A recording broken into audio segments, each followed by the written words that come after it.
1913 ഒന്നാം ലോകയുദ്ധത്തിന് യൂറോപ്യൻ രാജ്യങ്ങൾ ആയുധങ്ങളുടെ മൂർച്ച കൂട്ടിക്കൊണ്ടിരുന്ന കാലം. പിൽക്കാലത്ത് ഒരു ശാക്തിക ചേരിയായി വളർന്ന റഷ്യയിൽ ബോൾഷെവിക് വിപ്ലവത്തിന്റെ കൊടിക്കൂറകൾ പാറിപ്പറക്കാൻ തുടങ്ങിയിരുന്നു. 20-ാം നൂറ്റാണ്ടിന്റെ ആദ്യ ദശകങ്ങൾ. ലോകമെമ്പാടും അശാന്തികളുടെയും അസ്വസ്ഥതകളുടെയും ഇരുട്ട് നിറഞ്ഞു നിന്നു. എവിടെയൊക്കെയോ എന്തൊക്കെയോ സംഭവിക്കാൻ പോകുന്നു എന്ന ഭയം ഒരു കൊടുങ്കാറ്റിന്റെ ഇരമ്പം പോലെ മനുഷ്യ മനസ്സുകളിൽ കടന്നുകയറി.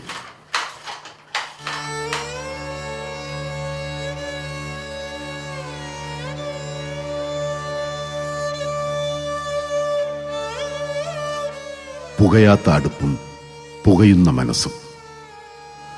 വറുതിയുടെ നാളുകൾ മലയാളക്കരയാകെ പടരുകയായിരുന്നു. ശൂന്യതയുടെയും നിസ്സഹായതയുടെയും മൺവഴികളിലൂടെ ജീവിതചക്രം ഉരുണ്ടു.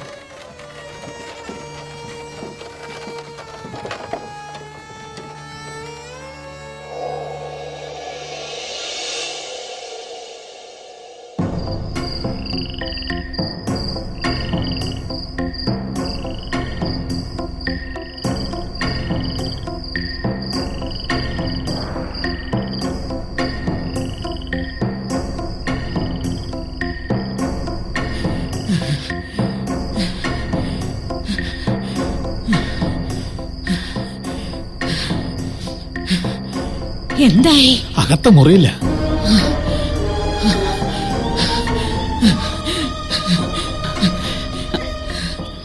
മോളെ പേടിക്കണ്ട, ഇപ്പൊ ആള് വരും. കരയല്ലേ?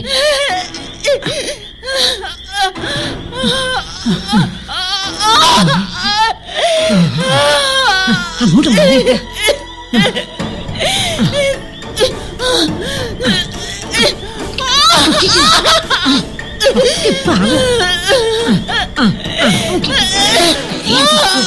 ചൂടാളത്തിലെടുത്തോളൂ.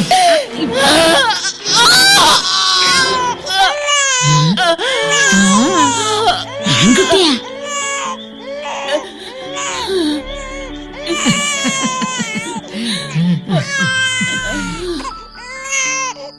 ആൺകുട്ടിയാണേ. അപ്പം നാളെ തിരുവോണം തന്നെ.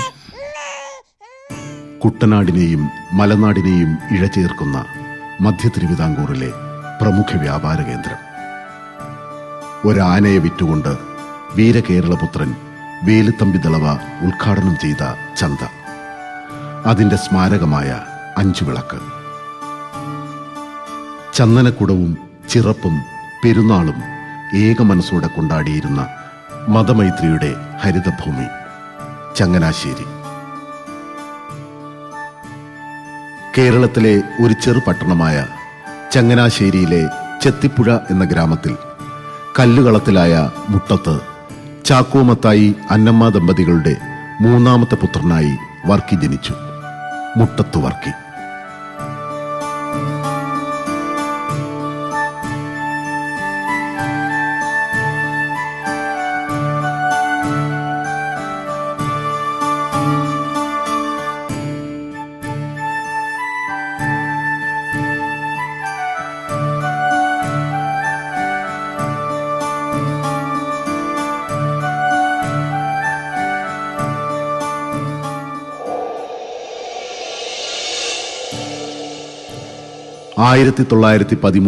മെയ് 8 ചങ്ങനാശ്ശേരി കത്തീഡ്രൽ ദേവാലയത്തിൽ വെച്ച് ആ കുഞ്ഞിന്റെ മാമോദീസ ചടങ്ങ് നടന്നു. പിതാവ് കല്ലുകളത്തിൽ മുട്ടത്ത് ചാക്കോമത്തായി ചങ്ങനാശ്ശേരി മെത്രാസന മന്ദിരത്തിലെ നടത്തിപ്പുകാരിൽ പ്രധാനിയായിരുന്നു. യൂറോപ്യൻ എഞ്ചിനീയർമാരുമായുള്ള പരിചയ സഹവാസങ്ങളിലൂടെ വാസ്തുശില്പകലയിൽ അദ്ദേഹം പ്രാവീണ്യം നേടി. SB college, SB high school, Nedumkunnam, Aruvithura പള്ളികൾ, നാട്ടിലെ ആദ്യകാല ഇരുനില കെട്ടിടങ്ങൾ എന്നിങ്ങനെ ആ കലാവൈഭവത്തിന്റെ പ്രയുക്ത മാതൃകകൾ ഇന്നും ചങ്ങനാശ്ശേരിയിൽ കാണാം. ഒരു വയലിനിസ്റ്റ് കൂടിയായിരുന്ന അപ്പന് തമിഴ് സംസ്കൃത ഭാഷകളിലും പരിജ്ഞാനമുണ്ടായിരുന്നു. 6 ആണും 3 പെണ്ണുമായി 9 മക്കൾ. വലിയ കുടുംബം. ആൺമക്കളിൽ 3ാമനായിരുന്നു അപ്പച്ചൻ എന്ന് വിളിപ്പേരു വീണ വർക്കി.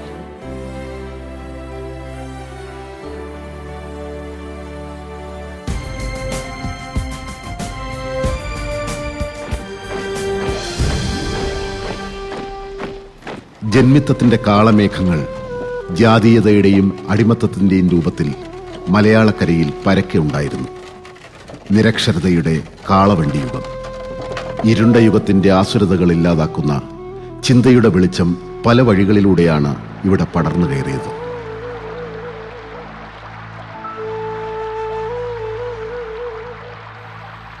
ദുരിത പെരുമഴയുടെ അനന്തമായ ആവർത്തനങ്ങൾ, മറുകര കാണാനാവാത്ത നിശ്ചലത.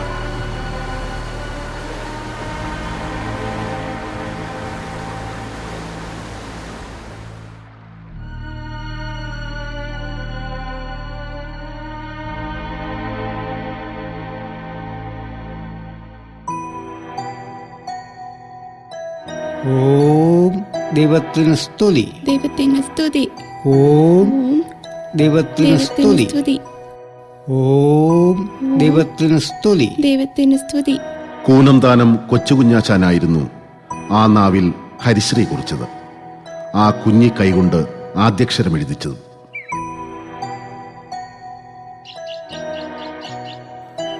അനന്തവും അജ്ഞാതവുമായ ഭാവിയിലേക്ക്, കല്ലും മുള്ളും നിറഞ്ഞ ജീവിതപാതകളിലൂടെ കുഞ്ഞിക്കാലടികളുമായി ഇടർച്ചയോ പതർച്ചയോ ഇല്ലാത്ത യാത്ര ആരംഭിക്കുകയായി. വടക്കേക്കര ഗവൺമെന്റ് പ്രൈമറി സ്കൂളിലായിരുന്നു വർക്കിയുടെ പ്രാഥമിക വിദ്യാഭ്യാസം. പിന്നീട് Changanassery SB high school, SB college എന്നിവിടങ്ങളിൽ പഠനം തുടർന്നു. വെളിപ്പാടുകൾക്കും കാഴ്ചപ്പാടുകൾക്കും ദൂരപരിധി നിശ്ചയിച്ച് മനുഷ്യനെ അകറ്റി നിർത്തിയിരുന്ന സാമൂഹികാവസ്ഥ. ക്രമേണയെങ്കിലും ഈ ദുരവസ്ഥകൾ പതിയെ മാറുകയായിരുന്നു. ഇരുളകറ്റുന്ന പ്രകാശത്തിന്റെ ഉഷകാന്തി ജീവിത ചക്രവാളങ്ങളിൽ പരന്നു തുടങ്ങുന്നു. ശ്രീനാരായണ ഗുരു, അയ്യൻകാളി, VT ഭട്ടതിരിപ്പാട്. നവോത്ഥാനത്തിന്റെ കാറ്റ് ശക്തമായി വീശി. ഐത്തോച്ചാടനം, ക്ഷേത്രപ്രവേശന വിളംബരം. മാറ്റത്തിന്റെ കേളികൊട്ടുയർന്നു തുടങ്ങി.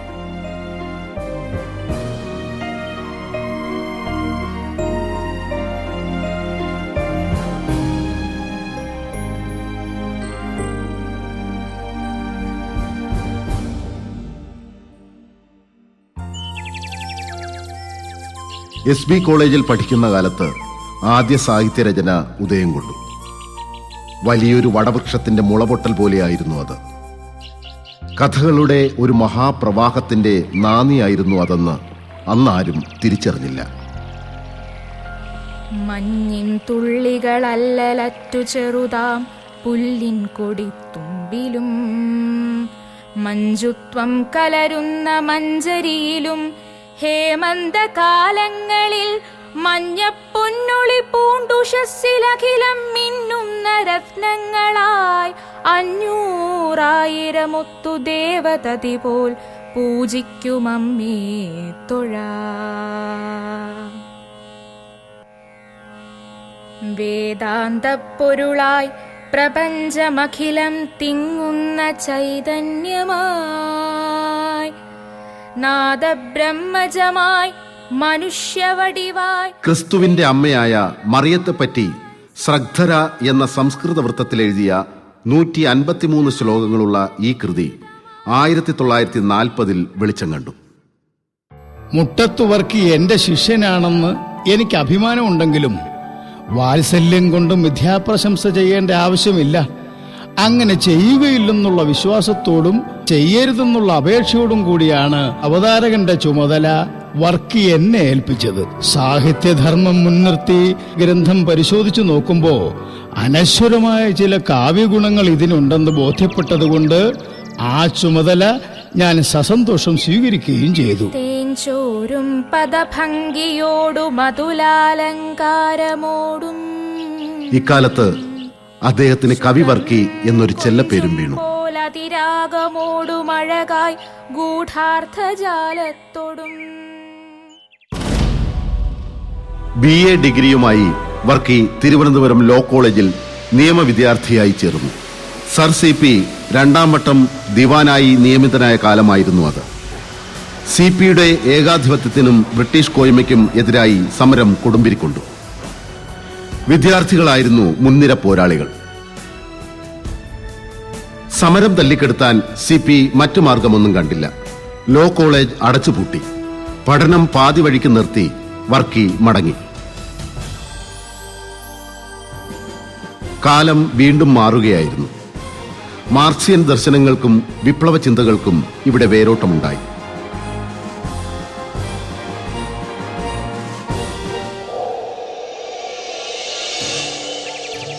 ചങ്ങനാശ്ശേരി SB ഹൈസ്കൂളിൽ അദ്ദേഹം പിന്നീട് അധ്യാപകനായി ചേർന്നു.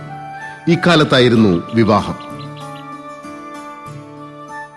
അദ്ദേഹം സ്ഥിരമായി ഉപയോഗിച്ചിരുന്ന പച്ച നിറമുള്ള കോട്ട് പച്ചക്കുതിര എന്നൊരു അപരനാമം അദ്ദേഹത്തിന് നേടിക്കൊടുത്തു.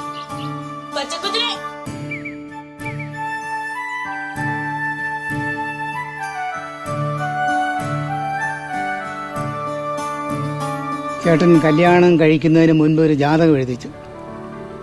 അതിൽ വധുവിൻ്റെ വീട്, താമസിക്കുന്ന വീട്ടിൽ നിന്നും ഇത്ര നാഴിക അകലെ, ദിക്ക് എല്ലാം പറഞ്ഞിരുന്നു. ചേടത്തിയുടെ വീട് കൃത്യമായിട്ട് പറഞ്ഞാൽ ആ ജാതകത്തിൽ പറഞ്ഞിരിക്കുന്ന അളവുകളെല്ലാം ശരിയാണ്.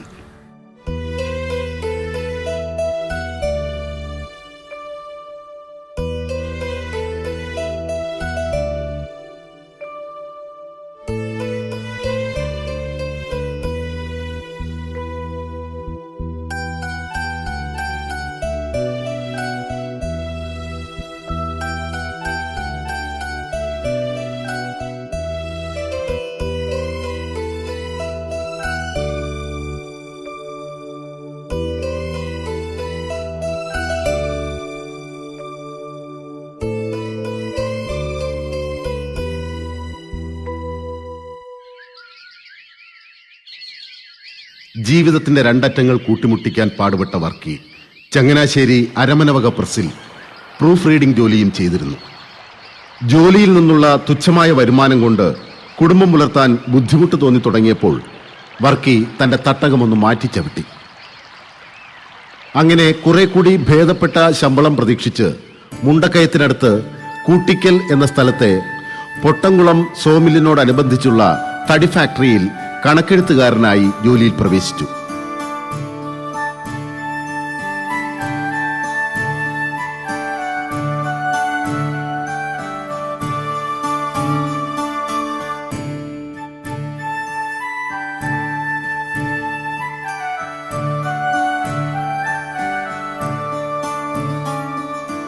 തടിയും ഫാക്ടറിയും കണക്ക് പുസ്തകങ്ങളും ഒന്നുമായിരുന്നില്ല തന്റെ പ്രവർത്തന മേഖല എന്ന തിരിച്ചറിവ് വീണ്ടും അദ്ദേഹത്തെ അവിടെ നിന്നും ഇളക്കി പ്രതിഷ്ഠിച്ചു.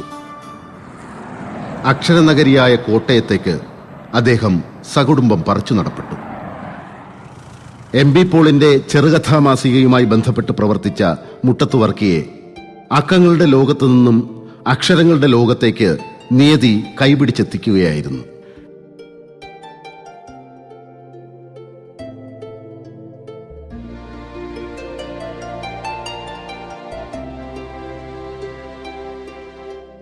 മൂത്തമകൾ ലീലമ്മയ്ക്ക് വയസ്സ് 2.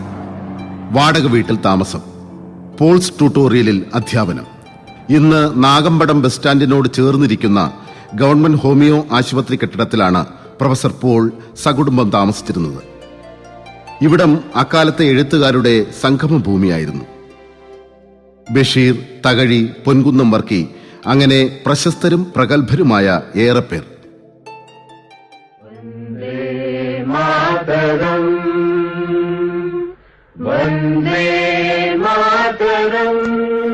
1947 ഓഗസ്റ്റ് 15 ത്രിവർണ പതാക വാനിലുയർന്നു. ഭാരതഹൃദയത്തെ രണ്ടായി പിളർന്ന് ബ്രിട്ടീഷുകാർ ഇവിടം വിട്ടുപോയി. അടിമത്തത്തിന്റെ നൂറ്റാണ്ടുകൾക്ക് തിരശീല വീണു.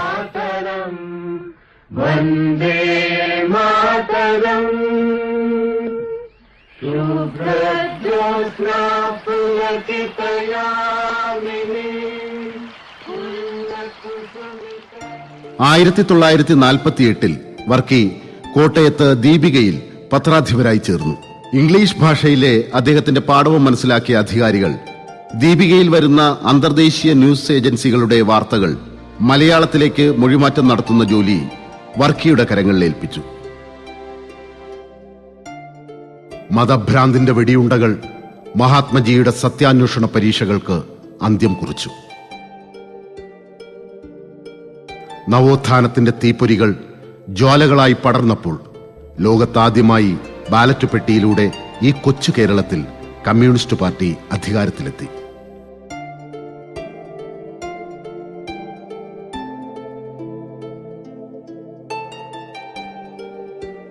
ഐക്യ കേരളത്തിന് അനുകൂലമായി ജനമനസ് മാറുന്ന ഘട്ടത്തിലാണ് ഞങ്ങൾ വരുന്നു പ്രേക്ഷക ശ്രദ്ധ നേടിയെടുത്തത്.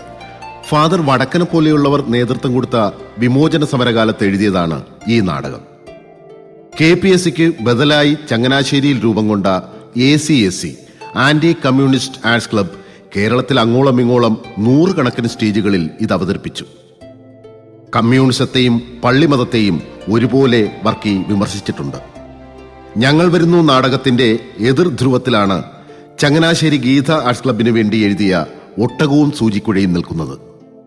കൂട്ടുകിണർ, മാറ്റൊലി, സമരഭൂമി, പുതിയ മണ്ണ്, വലിയ മുക്കുവൻ, ഫാദർ ഡാമിയൻ, വിളക്കും കൊടുങ്കാറ്റും തുടങ്ങിയ നാടകങ്ങൾ അദ്ദേഹം എഴുതി. തിരഞ്ഞെടുപ്പ്, ഒട്ടകവും സൂചിക്കുഴയും, ബംഗ്ലാദേശ്, 100 പുഷ്പങ്ങൾ വിരിയട്ടെ തുടങ്ങി 12ഓളം ജനകീയ നാടകങ്ങൾ ആ തൂലികയിൽ നിന്ന് മലയാളത്തിന് ലഭിച്ചു.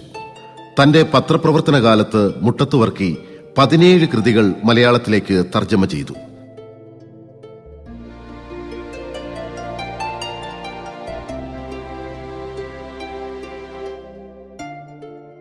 വായനക്കാരെ ഏറെ ആകർഷിച്ച മാന്ത്രികനായ മാൻഡ്രേക്ക്, ഫാൻഡം, കർലി എന്നിവ ഇംഗ്ലീഷിൽ നിന്നും മൊഴിമാറ്റം ചെയ്യുന്ന ചുമതലയും മുട്ടത്ത് വർക്കിയിൽ വന്നു ചേർന്നു.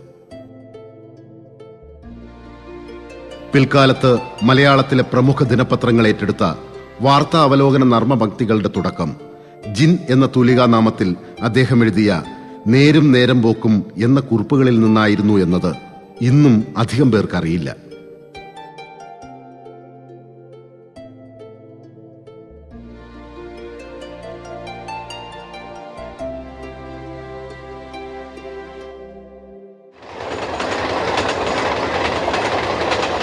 അമീന, ഞാനും സെലീനും തമ്മിലുള്ള ആത്മബന്ധത്തിന്റെ ശക്തി നീ മനസ്സിലാക്കിയിട്ടില്ല. ഇതെന്റെ കയ്യിലിരിക്കുമ്പോൾ അവളുടെ ഹൃദയം എന്റെ കയ്യിലിരിക്കുകയാണെന്ന് തോന്നിപ്പോവുകയാണ്. ഈ തൂവാലയിൽ നോക്കുമ്പോൾ എന്റെ സെലീന്റെ കണ്ണും മുഖവും എല്ലാം ഞാൻ കാണുകയാണ്. ക്ഷമിക്കണം ചേട്ടാ, ഇത്രത്തോളം ബന്ധമുണ്ടെന്ന് ഞാൻ കരുതില്ല. പക്ഷേ അമീന, എന്താ? എന്നെ ഏറ്റവും സ്നേഹിക്കുകയും ഏറെ വിശ്വസിക്കുകയും ചെയ്ത എന്റെ സെലീൻ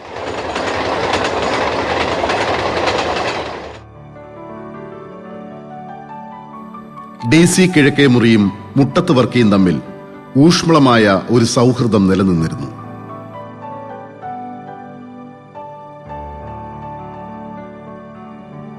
മുട്ടത്ത് വർക്കിയുടെ പുസ്തകങ്ങൾ ആദ്യമായി പ്രസിദ്ധീകരിച്ചത് എൻ്റെ പിതാവ് DC കിഴക്കേ മുറിയാണ്. സാഹിത്യ പ്രവർത്തക സഹകരണ സംഘം ഈ പുസ്തകങ്ങൾ പ്രസിദ്ധീകരിക്കാൻ വൈമനസ്യം കാണിച്ചപ്പോൾ അദ്ദേഹം തന്നെ അത് മുന്നിട്ടിറങ്ങി പ്രസിദ്ധീകരിക്കാനുള്ള ഒരു സാഹചര്യം ഒരുക്കുകയായിരുന്നു. പിന്നീടാണ് സാഹിത്യ പ്രവർത്തക സഹകരണ സംഘത്തിന് മനസ്സിലായത് അക്കാലത്ത് ഏറ്റവും കൂടുതൽ വായിക്കപ്പെട്ട പുസ്തകമായി അവ മാറിയെന്നുള്ളത്. 1960കളുടെ അവസാനത്തിൽ 1970കളുടെ ആദ്യഘട്ടത്തിൽ ഒരു കുടയും കുഞ്ഞുവെങ്ങളും സ്കൂൾ പാഠ്യപദ്ധതിയിൽ പാഠപുസ്തകമാകുകയും ഇന്നേ വരെ ഒരുപക്ഷെ സ്കൂൾ പാഠ്യപദ്ധതിയിൽ ഏറ്റവും കൂടുതൽ വായിക്കപ്പെട്ടിട്ടുള്ള ഒരു പുസ്തകമായി ഒരു കുടയും കുഞ്ഞുങ്ങളും മാറുകയും ചെയ്തു. ഒരു തലമുറ മുഴുവൻ അത് വായിക്കുകയും അത് വീണ്ടും പുനർവായന നടത്തുകയും ചെയ്തൊരു പുസ്തകം കൂടിയാണ് ഒരു കുടയും കുഞ്ഞുവെങ്ങളും. അന്ന് തുടങ്ങിയ സൗഹൃദം ശ്രീ മുട്ടത്ത് വർക്കിയുടെ മരണം വരെ ആ സൗഹൃദം വളരെ നല്ല രീതിയിൽ നിലനിന്നു പോന്നു. പിന്നീട് അദ്ദേഹത്തിൻ്റെ പേരിൽ ഒരു ട്രസ്റ്റ് ഉണ്ടാക്കിയപ്പോൾ അതിനും DC കിഴക്കേ മുറി മുൻകൈ എടുക്കുകയും ചെയ്തു.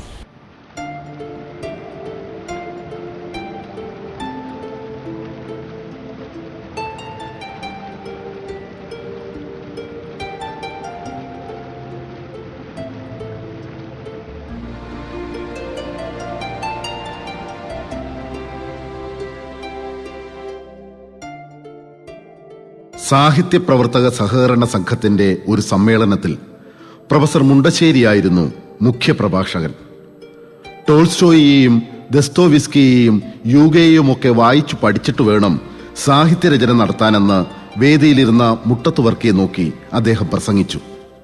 ഇവിടെ മുണ്ടശ്ശേരി മാസ്റ്റർ എന്നെ ഉപദേശിച്ചിരിക്കുന്നത് ടോൾസ്റ്റോയെയും ദസ്തോവിസ്കിയെയും യൂഗോയും ഒക്കെ പഠിക്കാതെ നല്ല നോവൽ രചന സാധ്യമല്ലെന്നാണ്. അത് അംഗീകരിക്കാൻ ഞാൻ തയ്യാറല്ല. നിങ്ങൾ നോവൽ എഴുതേണ്ടത് നിങ്ങൾ ജനിച്ച മണ്ണിൽ കാലുകുത്തി നിന്നുകൊണ്ടാണ്, നിങ്ങളോടൊപ്പം ജീവിക്കുന്ന മനുഷ്യരുടെ വികാരങ്ങളിൽ പങ്കുചേർന്നുകൊണ്ടാണ്. ഞങ്ങളുടെ ആദ്യ സംരംഭമായ മംഗളം വാരിക തുടങ്ങുന്ന സമയത്ത് വർക്കി സാറിൻ്റെ എല്ലാ സപ്പോർട്ടും ഉണ്ടായിരുന്നു. പിന്നീട് അതിൽ നോവലുകൾ എഴുതുകയും ആ നോവലുകൾ വാരികയുടെ പ്രചാരത്തിന് വളരെയധികം ഗുണം ചെയ്തിട്ടുമുണ്ട്. എൻ്റെ പിതാവും വർക്കി സാറും ദീപികയിൽ ഒരേ കാലത്ത് ജോലി ചെയ്തവരാണ്. അന്ന് തുടങ്ങിയ സുഹൃത്ത് ബന്ധം പിന്നീട് ആത്മബന്ധമായി മാറി. മുട്ടത്ത് വർക്കി സാറിൻ്റെ ഏറ്റവും പ്രശസ്തമായ നോവലായ ഇണപ്രാവുകൾ അദ്ദേഹം എൻ്റെ പിതാവിന് വേണ്ടി ഗാനങ്ങൾ എഴുതുകയും കഥാപ്രസംഗ രൂപേണയിൽ മാറ്റിയിട്ടുണ്ട്.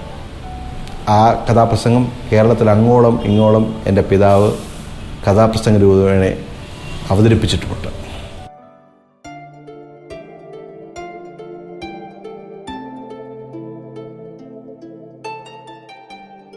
ആയിരത്തി 1984-87 കാലത്ത് കേരള സാഹിത്യ അക്കാദമി ജനറൽ കൗൺസിൽ മെമ്പറായിരുന്നു മുട്ടത്ത് വർക്കി.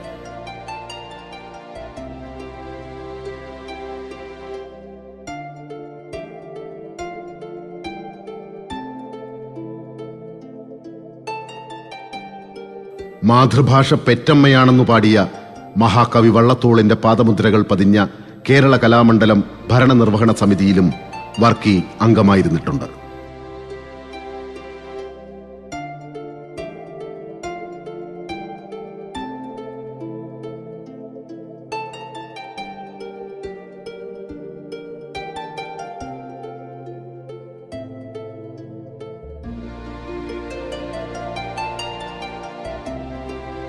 പ്രണയത്തിന്റെ പൊതുപരിസരമാണ് മുട്ടത്ത് വർക്കിയുടെ നോവലുകൾക്കുള്ളത്.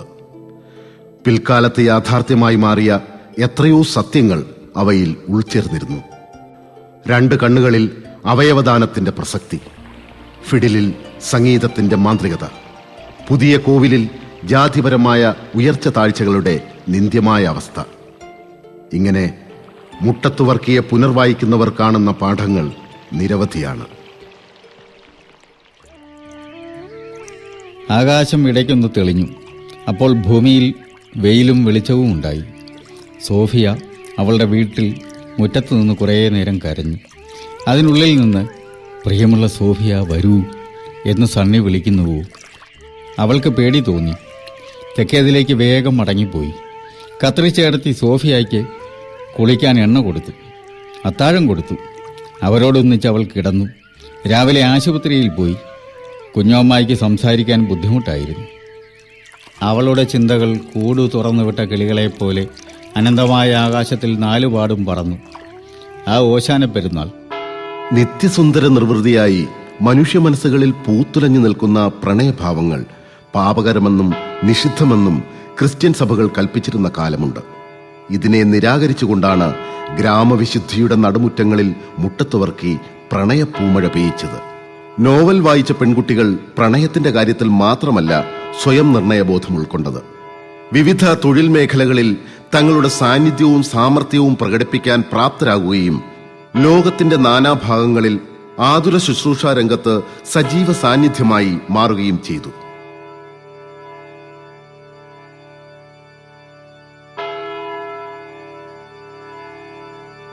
ഇണപ്രാവുകൾ ജനമനസ്സുകളിൽ കൂകി പറന്നുകൊണ്ടിരിക്കുമ്പോൾ തന്നെ വർക്കിയുടെ 2ാമത്തെ രചനയായ പാടാത്ത പൈങ്കിളി പുറത്തു വന്നു. സാമൂഹ്യ പരിവർത്തനം ലക്ഷ്യമിട്ടെഴുതിയ കാൽപ്പനിക പ്രണയകഥ പിന്നീട് സിനിമയാക്കിയപ്പോൾ ഇന്ത്യൻ പ്രസിഡന്റിന്റെ വെള്ളി മെഡൽ നേടിയെടുത്തു. സാധാരണക്കാർക്ക് അപ്രാപ്യമെന്ന് കരുതപ്പെട്ടിരുന്ന വായനയുടെ ലോകം അവർക്കായി തുറന്നുകൊടുത്തത് മുട്ടത്ത് വർക്കിയുടെ നോവലുകളായിരുന്നു. ഒപ്പം നിരക്ഷരർക്ക് അക്ഷരം പഠിക്കണമെന്ന അഭിവാഞ്ചയും ഉടലെടുത്തു.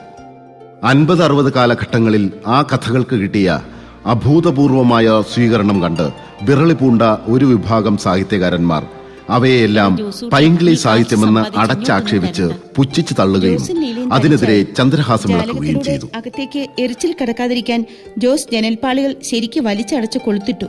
അപ്പോൾ അവന്റെ കൈമുട്ട് ലീലയുടെ ശരീരത്തെ എവിടെയോ സ്പർശിച്ചു. രണ്ടുപേരും ആ സംഭവം അറിഞ്ഞതായി ഭാവിച്ചതേയില്ല. ഇനി എങ്ങനെ പോകും? സകല ശുഖകുല വിമല തിലകിത കളേബരേ സാരസ്യ പീയൂഷ സാര സർവസ്വമേ കഥയ മമ കഥകളതിസാദരം കാകുൽസ്ഥലീലകൾ കേട്ടാൽ മതിവരാ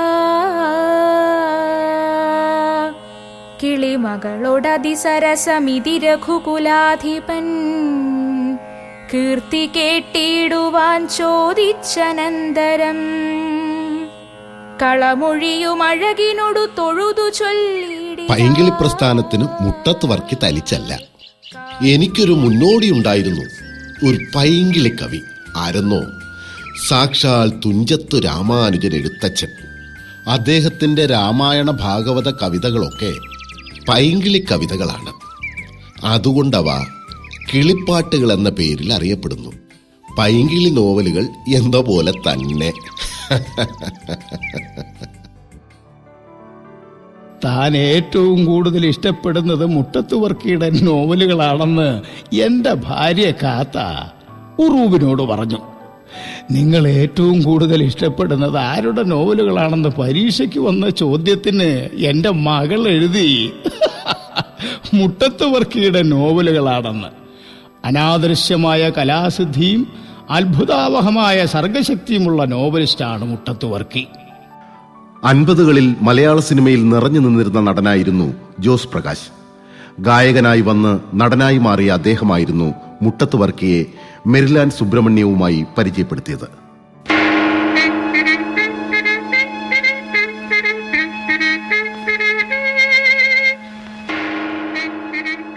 അത് മലയാള സിനിമാ ചരിത്രത്തിലെ നാഴികക്കല്ലായി മാറിയ ഒരു സിനിമയുടെ പിറവിക്ക് കാരണമായി.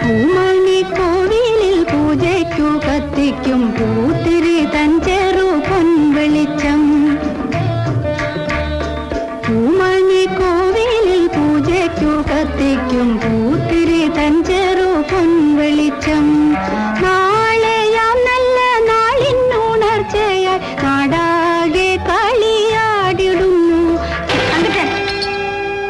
1957 തിരുവനന്തപുരം നീല സ്റ്റുഡിയോ ഉടമയും സംവിധായകനുമായിരുന്ന പി സുബ്രഹ്മണ്യം മുട്ടത്ത് വർക്കിയുടെ പാടാത്ത പൈങ്കിളി എന്ന നോവൽ സിനിമയാക്കി. അഭൂതപൂർവമായ വിജയമാഘോഷിച്ച ആ സിനിമയുടെ ജൈത്രയാത്ര ഇന്ത്യൻ പ്രസിഡന്റിന്റെ വെള്ളി മെഡൽ നേടുന്നതുവരെ എത്തി. നീ നോക്കിക്കടാ, ഈ കൊച്ചിന്റെ വിരല് മുറിഞ്ഞിരിക്കുന്നത്. പരന്തരാജി കൊണ്ടുപോയി ഞാൻ കിളിയും പറ്റുമല്ലോ. ആണല്ലോ പാടാത്ത പൈങ്കിളി. കൊച്ചമ്പ്രാജേ,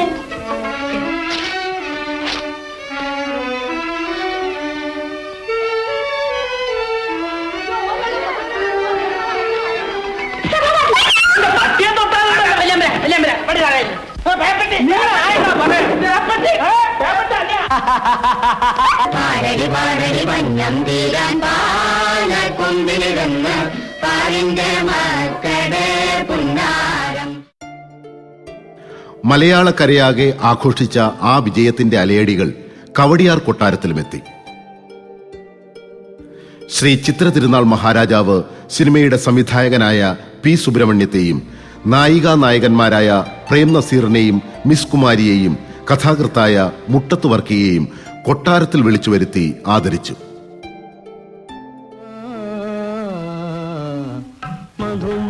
പാടാത്ത പൈങ്കിളി നാടകരൂപത്തിൽ അവതരിപ്പിച്ചപ്പോൾ ചക്കരവക്കനായി അഭിനയിച്ച് ജനങ്ങളുടെ കയ്യടി നേടിയ നടനായിരുന്നു ഓണം തുരുത്ത് ഗോപിനാഥൻ നായർ. കോട്ടയത്ത് സ്റ്റാർ തിയേറ്ററിൽ ഈ നാടകം കളിച്ചപ്പോൾ പ്രേം നസീർ, മുത്തയ്യ, മിസ് കുമാരി, ബഹദൂർ ഇങ്ങനെയുള്ള അവർ കുറേ പേര് അതിൽ അഭിനയിച്ചവർ അവിടെ വരികയും ചെയ്തു. നാടകം മുഴുവൻ കണ്ടതിന് ശേഷം സ്റ്റേജിലേക്ക് വന്ന് വളരെയധികം അഭിനന്ദനം പറയുകയും ചെയ്തു.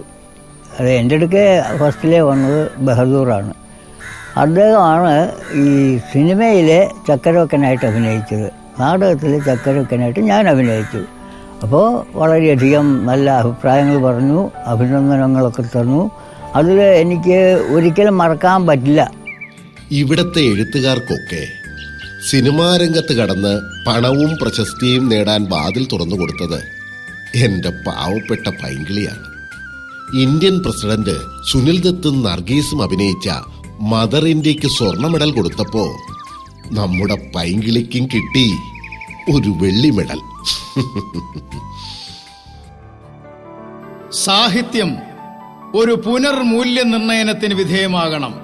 അപ്പോ മുട്ടത്ത് വർക്കിക്ക് സാഹിത്യ ലോകത്തിൽ ഒരു രത്നസിംഹാസനത്തിന് അർഹതയുണ്ടാവും.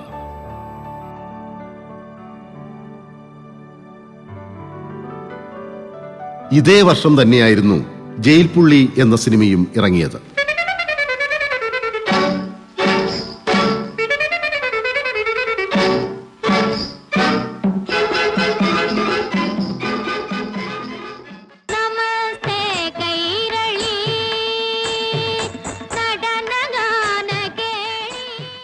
അല്ലെങ്കിലും ഈ സർട്ടിഫിക്കറ്റുകൾ കൊണ്ട് ഒരർത്ഥവുമില്ല.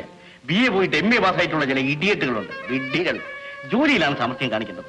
ആ പാവപ്പെട്ട റിക്ഷാക്കാരനോട് ഞാൻ ചെയ്യുന്നത് ഒരു തെറ്റാണ്. ഞാനറിയാതൻ മാനസമതിലൊരു ആനന്ദം കളിയാടുന്നു.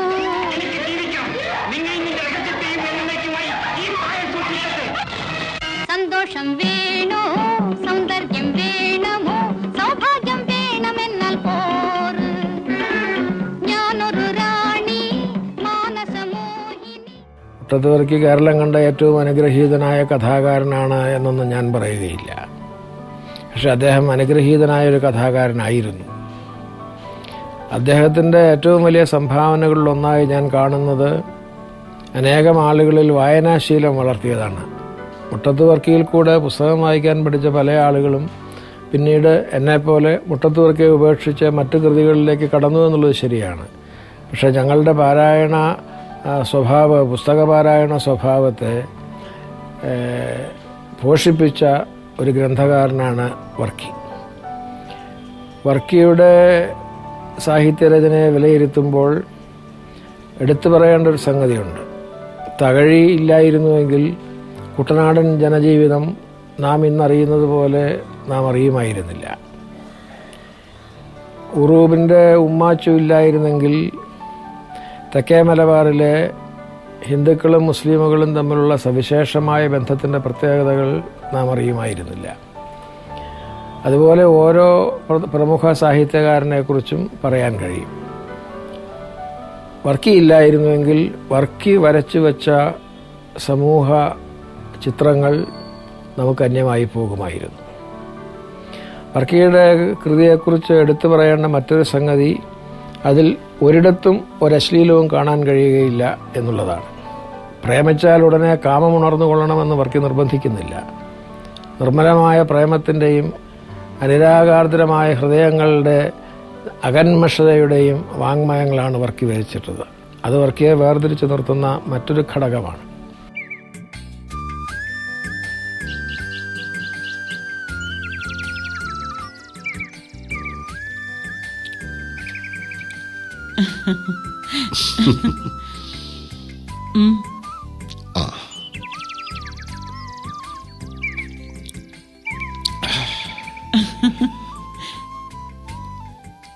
ചാക്കോ വരുന്നത് അവൾ കണ്ടു. അവൻ അവളെ കാണാത്ത മട്ടിൽ നടന്നു. പക്ഷേ അവളുടെ തേങ്ങൽ അവനെ പിടിച്ചു നിർത്തി. ജീവിതത്തിൽ എന്തിന് ഞാൻ ചെയ്ത തെറ്റിന് നീ ഒരു തെറ്റും ചെയ്തിട്ടില്ല. അപ്പനും അമ്മയും നിർബന്ധിച്ച് എല്ലാം ഞാൻ അറിഞ്ഞു. ചാക്കോ, എന്നെ എന്നേക്കുമായി മറന്നേക്കണം. ഇല്ല, നീ എന്നെയാണ് മറക്കേണ്ടത്. പക്ഷെ എനിക്ക് നിന്നെ മറക്കുക സാധ്യമല്ല. 1958 മറിയക്കുട്ടിയും 60 പൂത്താലിയും 61 ക്രിസ്മസ് രാത്രിയും പി സുബ്രഹ്മണ്യത്തിന്റെ സംവിധാനത്തിൽ സിനിമയായി മാറി.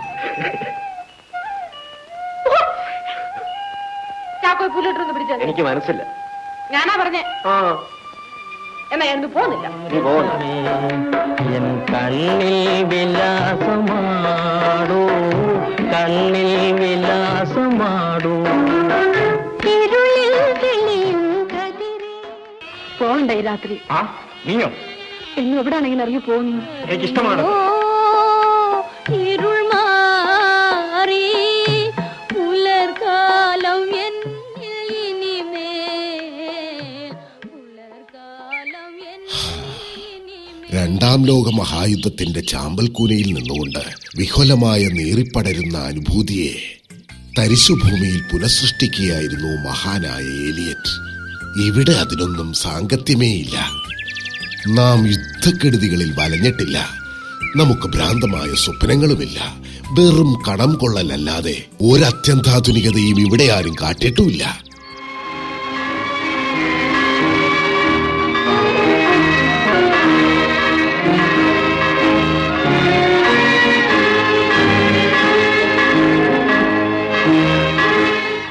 എന്തു ചെയ്യാം? ഈശ്വരൻ നമുക്കൊരു കുഞ്ഞിനെ തന്നില്ല. അമ്മയും അപ്പനും ചണ്ട പിടിക്കാൻ ഇതിരിക്കട്ടെ, ഡിസ്പെൻസറിക്ക് വേണ്ട സാമഗ്രികളെല്ലാം ആയോ?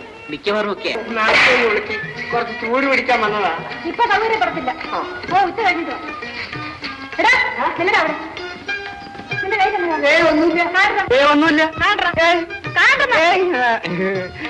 കള്ള, നിന്റെ കട്ടിലേറ്റ് ഇനിയാണ് അവസാനിക്കും. എന്നാ തിന്നോ?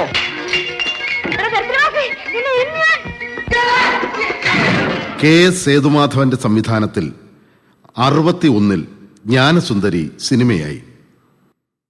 മുട്ടത്തുവർക്കി താമസിക്കുന്നത് അജന്ത ഹോട്ടലിലായിരുന്നു. പക്ഷേ സ്ക്രിപ്റ്റ് എഴുതാനും ഇതിനൊക്കെ ഓഫീസിൽ വരും. ഞങ്ങളിരുന്ന് ഡിസ്കസ് ചെയ്യുക, ഇങ്ങനെയുള്ള കാര്യങ്ങളൊക്കെ ചെയ്തുകൊണ്ടിരുന്നു. അത് ആ സമയം വളരെ ഇൻട്രസ്റ്റിംഗ് ആയിട്ടുള്ളൊരു സമയമാണ്. മ്യൂസിക് ഡയറക്ടർ നമ്മുടെ ദക്ഷിണാമൂർത്തിയാണ്. സ്വാമിയെ അവിടെ തന്നെ ഉണ്ടാവും. കാലത്ത് വരും, ഓഫീസിൽ വന്നാൽ പിന്നെ വൈകുന്നേരം വരെ അവിടെ തന്നെ ഉണ്ടാവും. അഭയദേവ്, അങ്ങനെ ഒരു ജോളിയായിട്ടുള്ളൊരു പീരീഡ്. അപ്പോൾ അവിടെ മുട്ടത്ത് വർക്കുള്ള സമയത്ത് ഭയങ്കര തമാശ ഉള്ളതെന്താണെന്ന് പറഞ്ഞാൽ, ഉച്ചയ്ക്ക് അവിടെ ഭക്ഷണം, വാസുവിൻ്റെ ഓഫീസിലാണ് ഭക്ഷണം ഞങ്ങൾക്ക് എല്ലാവർക്കും. ഒരു ദിവസം അവിയലുണ്ടാക്കിയ ഉടനെ വർക്കിക്ക് കാരണം ഭയങ്കര ഇഷ്ടം. ചോറല്ല, എനിക്ക് കൂടുതൽ അവിയൽ വേണം പറഞ്ഞിട്ട് കഴിഞ്ഞു. പിന്നീട് എന്തായെന്ന് പറഞ്ഞാൽ അങ്ങോട്ട് പോകുന്നത് വരെ എവറി ഓൾട്ടർനേറ്റ് ഡേ ഒരു അവിയലുണ്ടാവും. പിന്നെ അങ്ങോട്ട് പോയ ശേഷം ഞങ്ങളതിന് പേരിട്ടു ഇന്ന് മുട്ടത്ത് വർക്കുണ്ടോ. അടുത്ത 3 സിനിമകളായിരുന്ന സ്നേഹദീപവും അക്കരപ്പച്ചയും സ്നാപക യോഹന്നാനും സംവിധാനം ചെയ്തത് പി സുബ്രഹ്മണ്യം തന്നെയായിരുന്നു.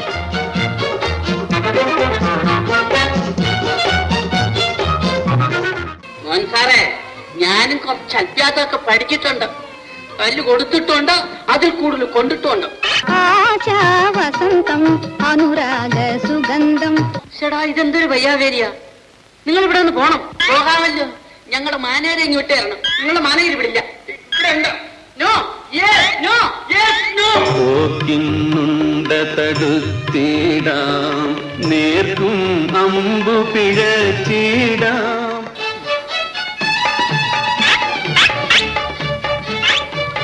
എടാ വേഗം അടിയടാ. ഡ്രൈവർ ഉണരുന്നതിന് മുമ്പ് വായിൽ തേച്ചാ ചിറങ്ങട. ചന്ദ്രന്റെ പ്രഭയിൽ ചന്ദനമഴയിൽ സുന്ദരരാവിൻ പുഞ്ചിരിയിൽ മറന്നു നമ്മൾ. ജനകീയനായ ഏത് കലാകാരനും സ്വാഭാവികമായും കലാരംഗത്തും സമൂഹത്തും ശത്രുക്കളുണ്ടാവും. സംശയമൊന്നും അതിപ്പോഴും ഉണ്ട്. അപ്പോൾ അത് ചിത്രമായാലും സംഗീതമായാലും നടനമായ ഏതിലും ഉണ്ട്, അഭിനയമായാലും. അപ്പോൾ മുട്ടത്ത് വർക്കി അതിൻ്റെ ഒരു വിക്റ്റിമായിട്ടാണ് എനിക്ക് തോന്നിയത്. മുട്ടത്ത് വർക്കിയുടെ വായനക്കാർ കൂടിയതിൽ വിഷമമുണ്ട്. അതേസമയത്ത് ബുദ്ധിജീവികളായ ഒരുപാട് കലാകാരന്മാർ, എഴുത്തുകാർ, അവരെ പുസ്തകങ്ങൾ ചിലവാകാത്ത ഒരു അവസ്ഥയും പലപ്പോഴും ഇവിടെ വന്നിട്ടുണ്ട്. മുട്ടത്ത് വർക്കിയുടെ എങ്ങനെ വിറ്റ് പോകാൻ നല്ല ഇഷ്ടം പോലെ കോപ്പികൾ വിൽക്കുന്നു, എഡിഷൻസ് വരുന്നു. അപ്പോൾ സ്വാഭാവികമായിട്ട് എന്തറിയോ, ഇയാൾ ഒരു ജനകീയനാണ്, എന്താ പറയുക, ജനപ്രിയ കലാകാരൻ. അതൊരു മോശമായിട്ടാണ് ഇപ്പോഴും കാണുന്നത്. തെറ്റാണ്. അങ്ങനെയാണെങ്കിൽ ഷേക്സ്പിയറൊക്കെ പണ്ടേ നശിക്കേണ്ടതായിരുന്നു. ഇപ്പോഴും ഷേക്സ്പിയർ വളർന്നുകൊണ്ടിരിക്കുകയാണ്. കാളിദാസൻ, അങ്ങനെയുള്ള പ്രതിഭാശാലികൾ. അപ്പോൾ കാളിദാസൻ്റെ കാലത്തും ഷേക്സ്പിയറുടെ കാലത്തും ശത്രുക്കൾ ഉണ്ടായിട്ടുണ്ടായിരിക്കാം ഇതേപോലെ. പിൽക്കാലത്താണ് അവരെ പിന്നെയും ഗ്രേറ്റായിട്ട് അവരെ ഗ്രേറ്റ്നസ് മനസ്സിലാക്കി വളർത്തിക്കൊണ്ടുവരുന്നത്.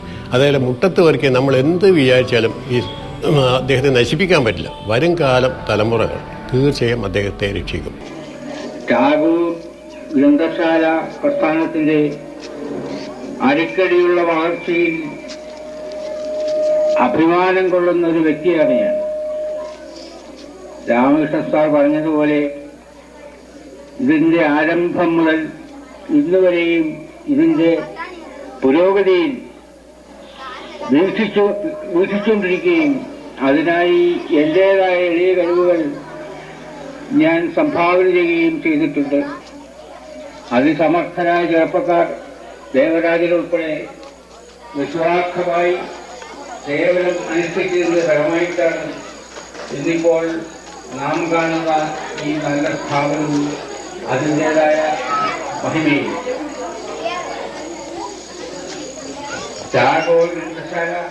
ടാഗോർ ലൈബ്രറിയുടെ സജീവ സാന്നിധ്യമായിരുന്ന വർക്കി വാർഷിക മേളയിലെ പ്രധാന ഇനമായ പകിടകളി മത്സരത്തിന്റെ മുഖ്യ കാര്യക്കാരനുമായിരുന്നു.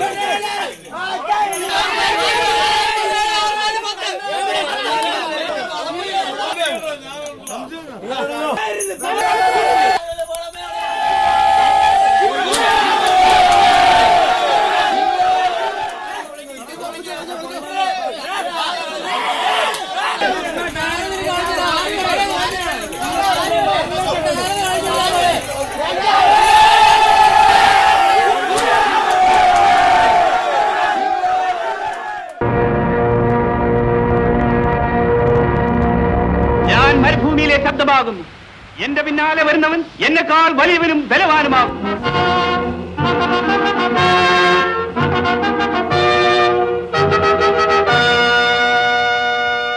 സന്ധിപ്പാത്രിമേനിക്ക് റോമൻ ചക്രവർത്തിയുടെ അഭിവാദനങ്ങൾ.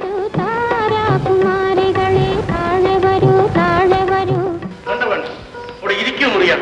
നിന്നോട് നാം എത്ര പ്രാവശ്യം പറഞ്ഞിട്ടുണ്ട് ഈ ഉപചാരമൊന്നും നമ്മുടെ ആവശ്യമില്ല.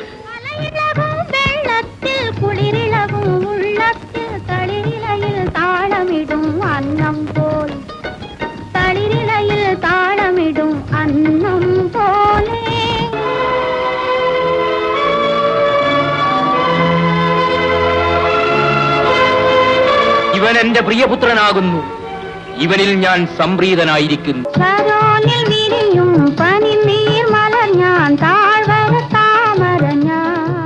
എനിക്ക് തോന്നുന്നു ഇവിടുത്തെ പരമ്പരാഗത സാഹിത്യ ഉന്നത സാഹിത്യ സമീപനങ്ങൾക്കുള്ളിൽ ഒളിച്ചിരുന്ന ഒരു ഒരു ഒരു വ്യത്യസ്ത ചിന്താഗതിയുടെ, അത് നമുക്ക് കൃത്യമായിട്ട് പേര് ഒരു പക്ഷേ നമ്മൾ പറയേണ്ടതില്ലാത്ത ചില ചിന്താഗതികളുടെ ഫലമായിരുന്നു എന്നെനിക്ക് തോന്നുന്നുണ്ട്. അദ്ദേഹം അങ്ങനെ ഒരു തരം തിരിച്ചു വ്യത്യാസത്തിന് ഇരയായിട്ടുണ്ട്, സംശയിക്കാനൊന്നുമില്ല. പിന്നെ മറ്റൊന്നുള്ളത്, അദ്ദേഹം ഒരു രാഷ്ട്രീയ പ്രസ്ഥാനത്തിൻ്റെയും ഭാഗമല്ലായിരുന്നു. എനിക്ക് അറിയാവുന്നതോളം ഒരു രാഷ്ട്രീയ പ്രസ്ഥാനത്തിന് വേണ്ടി എഴുതുകയോ അല്ലെങ്കിൽ അതിൻ്റെ ഇടതുപക്ഷത്തിൻ്റെയോ അല്ലെങ്കിൽ മറ്റേതെങ്കിലും പക്ഷത്തിൻ്റെയോ ഭാഗമായിട്ട് നിന്ന് പ്രവർത്തിച്ചില്ല. അപ്പോൾ അതെല്ലാം അദ്ദേഹത്തെ പാർശ്വവൽക്കരിക്കുന്നതിൽ അതൊക്കെ ഇടം വന്നിട്ടുണ്ട്. അപ്പോൾ പാർശ്വവൽക്കരണം നടന്നിട്ടുണ്ട് എന്നുള്ളതിൽ നമുക്ക് യാതൊരു സംശയവുമില്ല, എനിക്ക് യാതൊരു സംശയവുമില്ല. ഒരു പക്ഷേ അതിന് നമുക്ക് കൊടുക്കാവുന്ന എന്താണ് പറയേണ്ടത്, ഒരു സംശയത്തിൻ്റെ ആനുകൂല്യം അദ്ദേഹത്തിൻ്റെ എഴുത്ത് മധ്യ തിരുവിതാംകൂറിന് പുറത്തോട്ട് പോയില്ലായിരുന്നു. തകഴി പുരോഗമന സാഹിത്യ പ്രസ്ഥാനത്തിൻ്റെ ഭാഗമായിട്ട് കേരളമൊട്ടാകെ പരിചിതനായി കഴിഞ്ഞിരുന്നു. അല്ലെങ്കിൽ ആ പുരോഗമന സാഹിത്യ പ്രസ്ഥാനത്തിൻ്റെ ഒരു മേൽവിലാസം കൂടി അദ്ദേഹത്തിൻ്റെ മഹത്വത്തിനുണ്ടായിരുന്നു. എം ടിയുടെ കാര്യത്തിൽ എം ടിയും മറ്റൊരു വിശാല കേരളീയ തലത്തിൽ മലബാറിൻ്റെ ഉള്ളിൽ അല്ലാതെ തന്നെ സിനിമയിലൂടെയും മറ്റു പലതരങ്ങളിലും മാതൃഭൂമി ആഴ്ചപ്പേപ്പിലൂടെയെല്ലാം അദ്ദേഹത്തിൻ്റെ ശബ്ദം ഒരു ഓൾ കേരള ലെവലിലേക്ക് പോയിട്ടുണ്ടായിരുന്നു. അപ്പോൾ വർക്കി സാറിൻ്റേത് ഈ ഒരു വലയത്തിൽ ഒതുങ്ങി നിന്നതുകൊണ്ട് ഒരുപക്ഷെ ഈ പാർശ്വവൽക്കരണം ഈ പാർശ്വവൽക്കരണത്തിന് സഹായിച്ചിട്ടുണ്ടാവാം എന്ന് തോന്നുന്നു. നടന്നിട്ടുണ്ട് എന്നുള്ളത് വാസ്തവമാണ്. മലയാള സാഹിത്യവും സംസ്കാരവും എന്നുള്ളത് തങ്ങളുടെ തറവാട്ട് സ്വത്താണെന്നാണ് ചില തമ്പ്രാക്കന്മാരുടെ ധാരണ. ആ ധാരണ തെറ്റാണ്.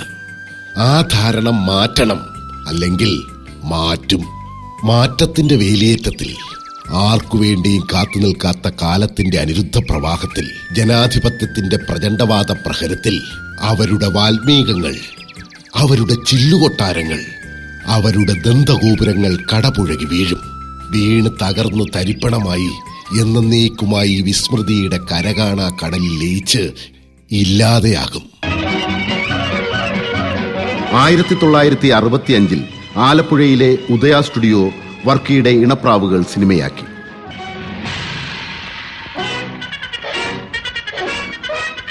ഉദയ സ്റ്റുഡിയോയുടെ എല്ലാമായിരുന്ന കുഞ്ചാക്കോ സംവിധാനം ചെയ്ത ആ സിനിമയിലൂടെ ആന്ധ്ര സ്വദേശിനിയായ ശാരദ മലയാളത്തിന് സ്വന്തമായി. റാഹേലായി വേഷമിട്ട ശാരദയ്ക്ക് പിന്നെ തിരിഞ്ഞു നോക്കേണ്ടി വന്നില്ല.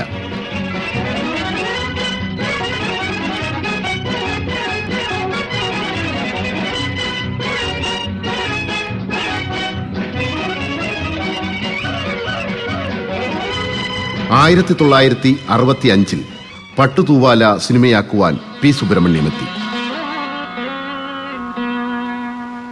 ശബ്ദസാഗര പുത്രികളെ, സപ്തകിന്നര കന്യകളെ, നൃത്തമാടൂ. അതെന്താ കയ്യിൽ? എനിക്ക് തരാനുള്ള വല്ല സമ്മാനമാണോ? സർട്ടിഫിക്കറ്റ്. ജോലിക്ക് തയ്യാറായിട്ടാണല്ലോ വന്നിരിക്കുന്നത്. മാത്തുക്കുട്ടി, ഇതെന്റെ മോള റീത്ത. കണ്ണീല കായാമ്പൂ, കവിളിൽ താമരയല്ലേ പൂ. ഞാനല്ലേ പോത്തപ്പി കൊലക്കേസിലെ ഒന്നാം സാക്ഷി. 50,000 രൂപയും 2,000 രൂപയുടെ ബാക്കി കൊണ്ട് പൂക്കൾ നല്ല പൂക്കൾ, കടലാസ് പൂക്കൾ, വെയിലത്ത്. ഞാനൊരു കള്ളനും കൊലപാതകയുമല്ലെന്ന് നീയെങ്കിലും വിശ്വസിക്കും? തീർച്ചയായും. നെല്ല്, കപ്പ തുടങ്ങിയ കൃഷികൾ വളരെ വിജയകരമായി വർക്കി നടത്തിയിരുന്നു. കൃഷിഫലങ്ങളുടെ ഒരു പങ്ക് അടുത്തുള്ള മേഴ്സി ഹോമിലെ അന്തേവാസികൾക്ക് ഭാര്യ തങ്കമ്മയുടെ സമ്മാനമായി എപ്പോഴും ഉണ്ടായിരുന്നു.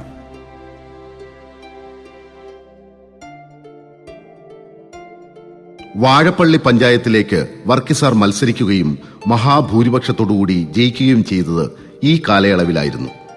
തിരക്കുകളേറി സമയക്കുറവ് അനുഭവപ്പെട്ടപ്പോൾ നല്ലൊരു കൃഷിക്കാരനായിരുന്ന വർക്കി തന്റെ മുണ്ടകപ്പാടം ഇരുപ്പൂ കൃഷി ചെയ്യുവാനായി പാട്ടത്തിന് കൊടുത്തു.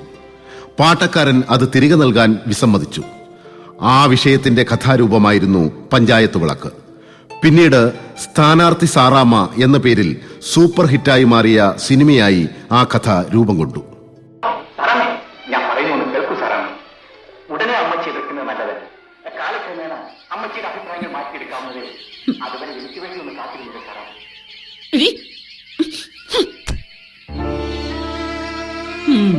വല്ലതും പഠിക്കാനുള്ള നേരത്തെ അവളുടെ ഒരു നോവല് വായന.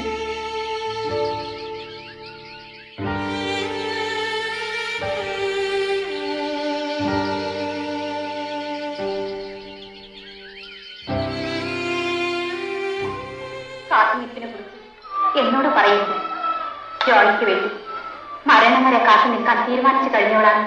ഇനി ഒരു പക്ഷേ ജോൺ വീട്ടുകാർക്ക് വേണ്ടി മറ്റൊരുത്തിയെ വിവാഹം ചെയ്തെന്നും വരാം. സ്ഥാനാർത്ഥി സാറാമ്മ എന്ന് പറഞ്ഞപ്പോൾ അത് ഇലക്ഷന് ഭയങ്കര ഒരു പാട്ട്, ഇലക്ഷൻ റാലിക്കൊക്കെ പറ്റിയ ഒരു ചിത്രമായിരുന്നു അത്. അതും വളരെ ഹ്യൂമറസ് ആയിട്ട് ഇന്നും നമ്മുടെ രാഷ്ട്രീയ കളിയിൽ എന്തെല്ലാം നടക്കുന്നോ അതെല്ലാം അന്നേ അങ്ങോട്ട് എഴുതി വെച്ചതാ. സ്ഥാനാർത്ഥി സാറാമ്മ KS സേതുമാധവന്റെ സംവിധാനത്തിൽ 1966 പുറത്തു വന്നു. പ്രേം നസീറും ഷീലയും അടൂർ ബാസിയും പ്രധാന വേഷങ്ങളിലെത്തിയ ആ സിനിമയിൽ നടനായും ഗായകനായും അടൂർ ബാസി നിറഞ്ഞാടി.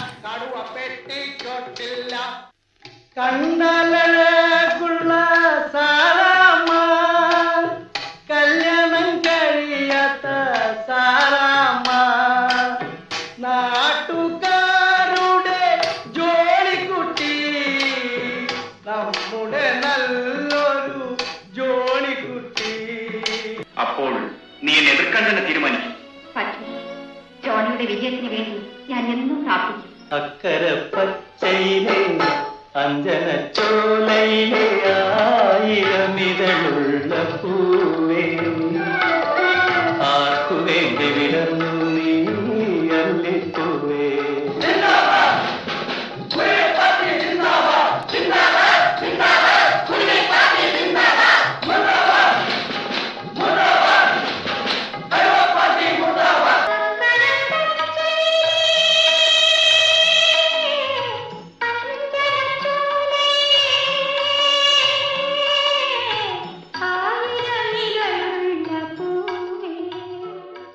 കടലിൻ്റെ തിരക്കഥ എഴുതിക്കൊണ്ട് അദ്ദേഹം തിരുവനന്തപുരത്ത് താമസിക്കുകയാണ്. അപ്പം ഞാനൊരു പാട്ട് എഴുതാൻ വന്നതാണ്. ഞങ്ങൾ രണ്ടുപേരും കൂടി ഒരു സന്ധ്യാസമയത്ത് ഒരു സായന സവാരിക്ക് ഇറങ്ങി. വർഗീസ് നന്നായിട്ട് മുറുക്കിയിട്ടുണ്ട്.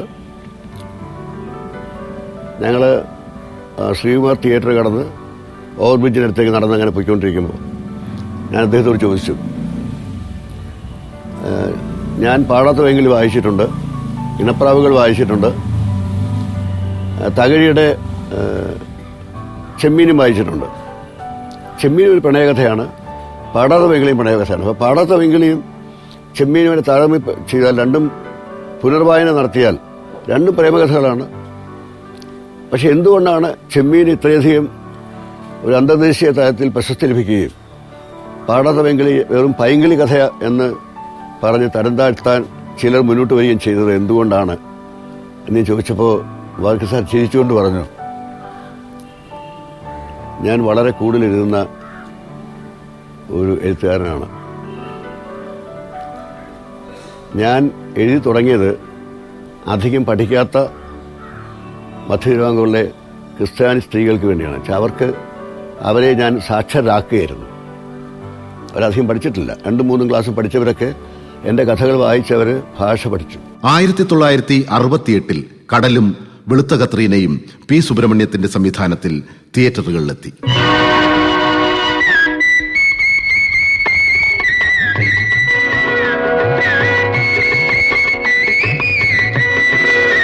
ചിരിക്കുമ്പോൾ കൂടെ ചിരിക്കാൻ 1000 പേർ വരും.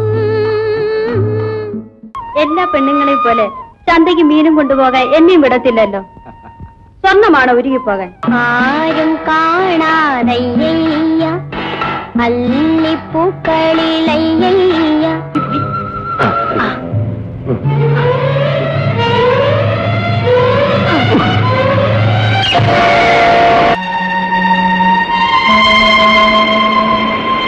കടലിനെന്തു മോഹം കരയെ വാരി പുണരാൻ മോഹം. 1969-ലും 70-ലും എൻ ശങ്കരൻ നായർ വർക്കിയുടെ 2 നോവലുകൾ സിനിമയാക്കി, ചട്ടമ്പിക്കവലയും മധുവിധുവും. ഇതിൽ ചട്ടമ്പിക്കവല എന്ന ചിത്രം മറ്റൊരു അന്യഭാഷാ നടിയുടെ മലയാളത്തിലേക്കുള്ള രംഗപ്രവേശത്തിന് കളമൊരുക്കി. മലയാളത്തിന്റെ മാനസപുത്രിയായിരുന്ന ശ്രീവിദ്യയായിരുന്നു അത്. സാഹിത്യത്തിൽ വിലയിരുത്തുമ്പോൾ ഒരു വിഭാഗമായിട്ട് തിരിച്ചിട്ട് പൈങ്കിളി സാഹിത്യം എന്ന് പേരിട്ടിട്ട് അങ്ങനെ വേർതിരിച്ച് നിർത്തുമ്പോൾ തന്നെ എനിക്ക് തോന്നുന്നു മുട്ടത്ത് വർക്കി എഴുതിക്കൊണ്ടിരുന്ന ആ ഒരു ട്രെൻഡ് അനുകരിച്ചുകൊണ്ട് ഒരുപാട് പേരെ അത്തരത്തിലുള്ള കൃതികൾ എഴുതുകയും ലളിത വായനയ്ക്ക് താല്പര്യമുള്ള വായനക്കാരിലേക്ക് അത്തരം കൃതികൾ എത്തിക്കുകയും ചെയ്തു. അതിലെന്താണ് തെറ്റ്? എല്ലാവർക്കും സങ്കീർണമായ കൃതികൾ വായിക്കാൻ പറ്റിക്കൊള്ളണമെന്നില്ല, എല്ലാവരും അതിൽ അഭിരമിച്ചു കൊള്ളണമെന്നില്ല.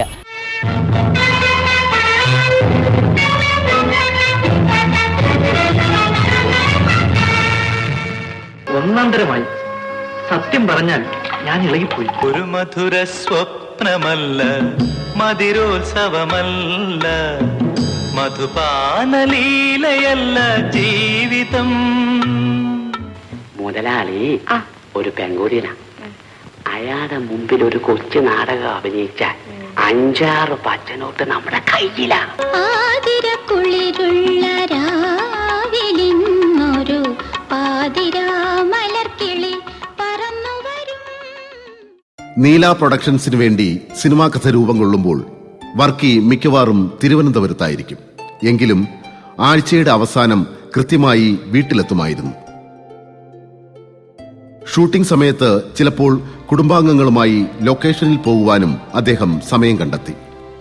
ശ്രീവിദ്യയെയും ശാരദയെയും മിസ് കുമാരിയെയും ഏറെ ഇഷ്ടമായിരുന്ന വർക്കി വീട്ടിൽ വരുമ്പോൾ അവർ മൂവരുടെയും വിശേഷങ്ങൾ വീട്ടുകാരുമായി പങ്കുവയ്ക്കുമായിരുന്നു.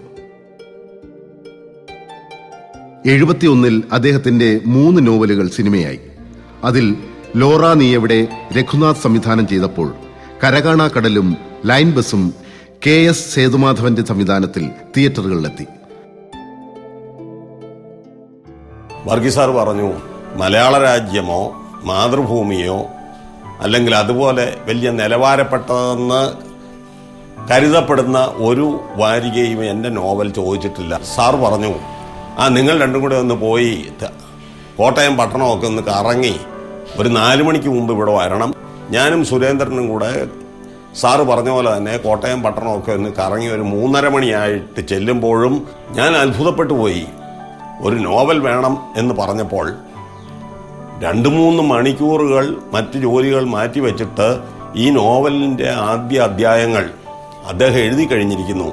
സാറ് തമാശയോടുകൂടി ചിരിച്ചുകൊണ്ട് പറഞ്ഞ് തെറ്റുകളൊക്കെ കാണും, തിരുത്തിക്കോണം. അപ്പോൾ ഞാനിത് ഈ കടലാസ് നോക്കുമ്പോൾ നോവലിന് പേരിട്ടിട്ട് പോലുമില്ല. സാറിനോട് ചോദിച്ചു, എന്താ സാർ ഈ നോവലിൻ്റെ ഒരു പേര് വേണ്ടേ? അപ്പോൾ പെട്ടെന്ന് ധൃതിയിൽ ജുബ്ബ എടുത്തിടുന്ന കൂട്ടത്തിലാണ് പറഞ്ഞത്, ഒരു പേര് നിങ്ങൾ ഇട്ടോളൂ. ഞാൻ പറഞ്ഞു, സാർ അത് ശരിയാവില്ല. നിമിഷം കൊണ്ട് ആ കടലാസ് പിടിച്ചു വാങ്ങി അതിൻ്റെ മുകളിലോട്ട് അദ്ദേഹം ഒരു പേരിട്ടു. നോക്കുമ്പോൾ കരകാണ കടൽ. അവളെ ഞാൻ പള്ളി വിട്ടില്ല പോലും. എന്താ, ഞാൻ ക്രിസ്ത്യാനിയല്ലേ? എന്നെ പള്ളി വിടാണ്ടിരിക്കാൻ എന്താണ് കാര്യം? നീ അങ്ങ് ക്ഷമിച്ച. ഇതുവരെ എങ്ങാണ്ടൊക്കെ നടന്നുള്ള പുളിച്ച കള്ളും കയറ്റി വെച്ച് വന്നിരിക്കും. നിന്റെ അപ്പനാണ് ഈ പുളിച്ച കള്ളു കുടിച്ചത്. കരകാണക്കടലിൽ ഒരു നല്ലൊരു തീമാണ്, ഒരു സ്ട്രോങ് സ്റ്റോറി.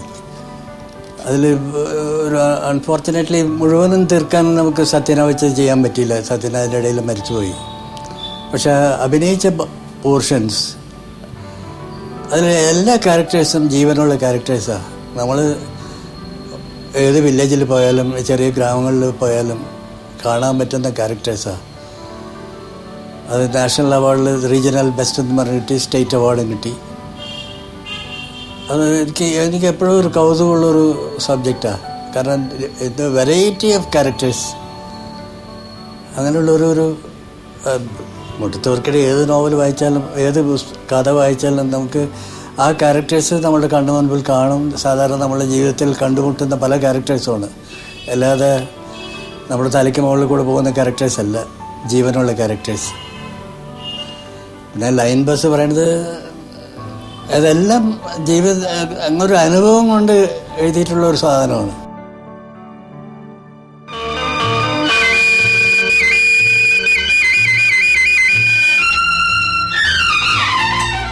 തൊട്ടടുത്ത വർഷം തന്നെ മയിലാടും കുന്ന് സിനിമയാക്കി.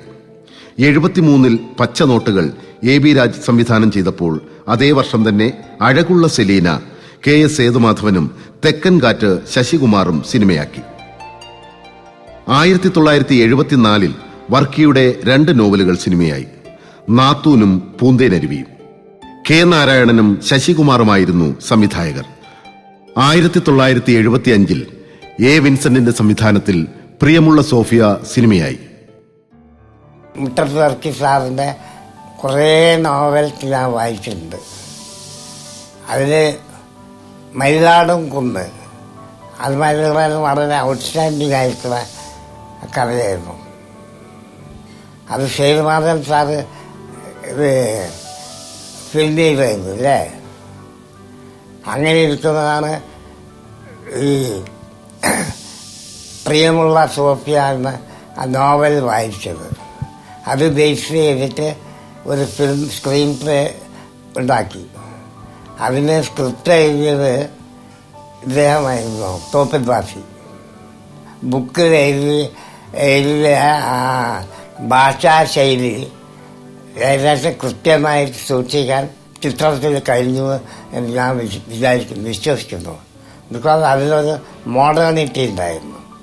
വായിച്ച പേരിനും കൂടെ ഒരു പ്രത്യേകത ഉണ്ടായിരുന്നു. ഞാൻ പ്രിയമുള്ള സോഫിയ മാത്രമല്ല, വേറെ പല നോവൽസും വായിച്ചിരുന്നു. ഇദ്ദേഹം വളരെ സിമ്പിൾ ഭാഷയിലാണ് എല്ലാ പുസ്തകങ്ങളും എഴുതിയിട്ടുള്ളത്. വർക്കിയുടെ 76-ാം ജന്മദിനത്തിലായിരുന്നു വേലി എന്ന കഥ കോട്ടയം കുഞ്ഞച്ചൻ എന്ന പേരിൽ സിനിമയാക്കുവാൻ കരാറായത്. അദ്ദേഹത്തിന്റെ മരണശേഷം 1991-ലായിരുന്നു ആ ചിത്രം റിലീസായത്.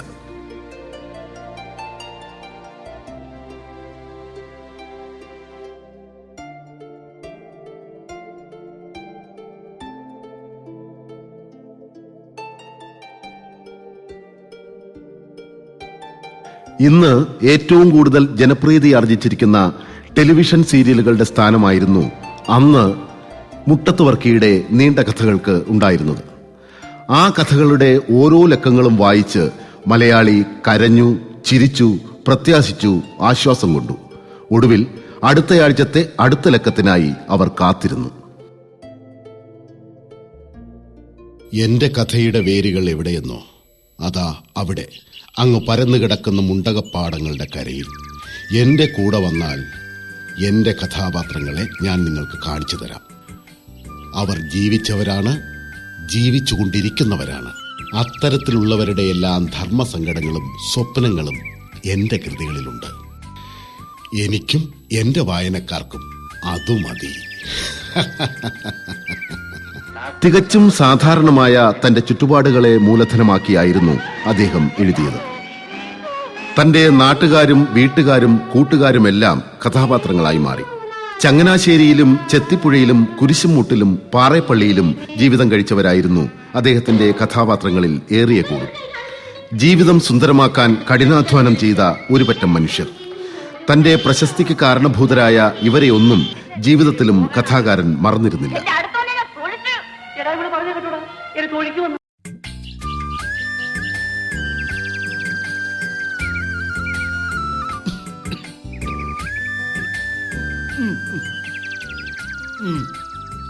രാവിലെ എന്താ കഴിച്ചേ?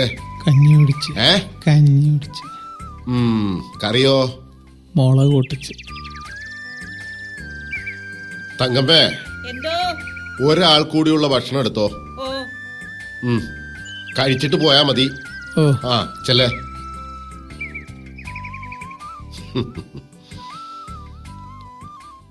ആ പൊന്നമ്മേ, എങ്ങോട്ടാ? ചന്തേ പോവാ. ചന്തേ പോന്നു. ഓ സുഖല്ലേ? ഓ കുടുംബവും കുട്ടികളുമൊക്കെ അദ്ദേഹത്തിന്റെ ദൗർബല്യങ്ങളായിരുന്നു. സ്കൂൾ തുറക്കും മുമ്പ് തന്നെ കുട്ടികൾക്കുള്ള പാഠപുസ്തകങ്ങളും നോട്ട്ബുക്കുകളും നല്ല ഭംഗിയുള്ള മാസികകളുടെ താളുകൾ കൊണ്ട് വൃത്തിയായി പൊതിഞ്ഞ് പേരും ക്ലാസും എഴുതി കൊടുക്കുന്നത് അദ്ദേഹം തന്റെ സ്വകാര്യ അവകാശമായി കരുതിയിരുന്നു.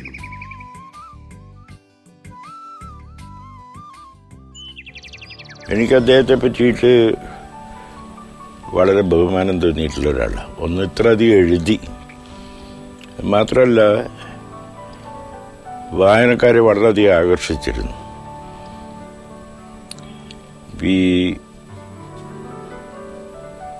മലബാർ പ്രദേശത്ത് തന്നെ ഉള്ള പലരും പല വീടുകളിലും ഇദ്ദേഹത്തിൻ്റെ നോവലുകളുണ്ടായിരുന്നു. ഈ നോവലുകൾ ഒരു വീട്ടിൽ നിന്ന് മറ്റൊരു വീട്ടിലേക്ക് സഞ്ചരിച്ചിരുന്നു.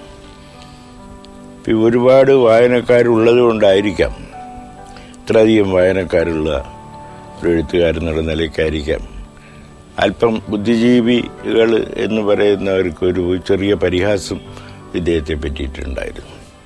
ചിലരൊക്കെ പ്രസംഗിച്ചിട്ടുണ്ട്. ആ പ്രസംഗിച്ച ആളുകൾ തന്നെ അദ്ദേഹത്തിൻ്റെ പേരിലുള്ള അവാർഡ് വാങ്ങിയിട്ടുമുണ്ട്. അപ്പം അത് ഞാൻ അങ്ങനെ എനിക്കൊരു മോശമായിട്ട് തോന്നിയിട്ടില്ല. ഒരു എഴുത്തുകാരന് വായനക്കാരുണ്ടാകുന്നു എന്ന് വെച്ചാൽ ആ എഴുത്തുകാരൻ്റെ എന്തോ ഒരു സിദ്ധിയാണ്, അല്ലാതെ വെറുതെ വായനക്കാർ ആകർഷിക്കാൻ സാധിക്കുകയില്ല. അവധിക്കാലം കുട്ടികളുമൊത്ത് ആഘോഷിക്കുവാനും അദ്ദേഹം മുൻപന്തിയിലുണ്ടാകുമായിരുന്നു. കണ്ടോടാ പോയി. ചവിട്ടിയാ ചവിട്ടിയാ ഇപ്പൊ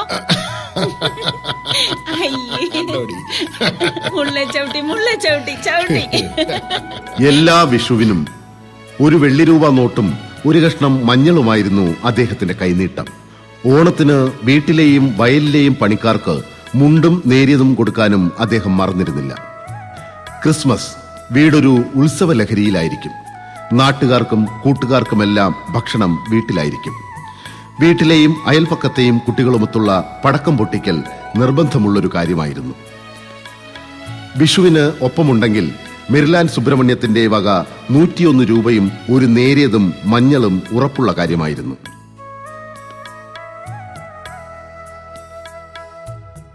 ഇപ്പോൾ കിടങ്ങറയിൽ താമസിക്കുന്ന മുട്ടത്ത് വർക്കിയുടെ മകൾ ലില്ലിക്കുട്ടിയുടെ ഓർമ്മകളിൽ ആ നിറമുള്ള ദിനങ്ങൾ ഇപ്പോഴും പൂവണിഞ്ഞു നിൽക്കുന്നുണ്ട്.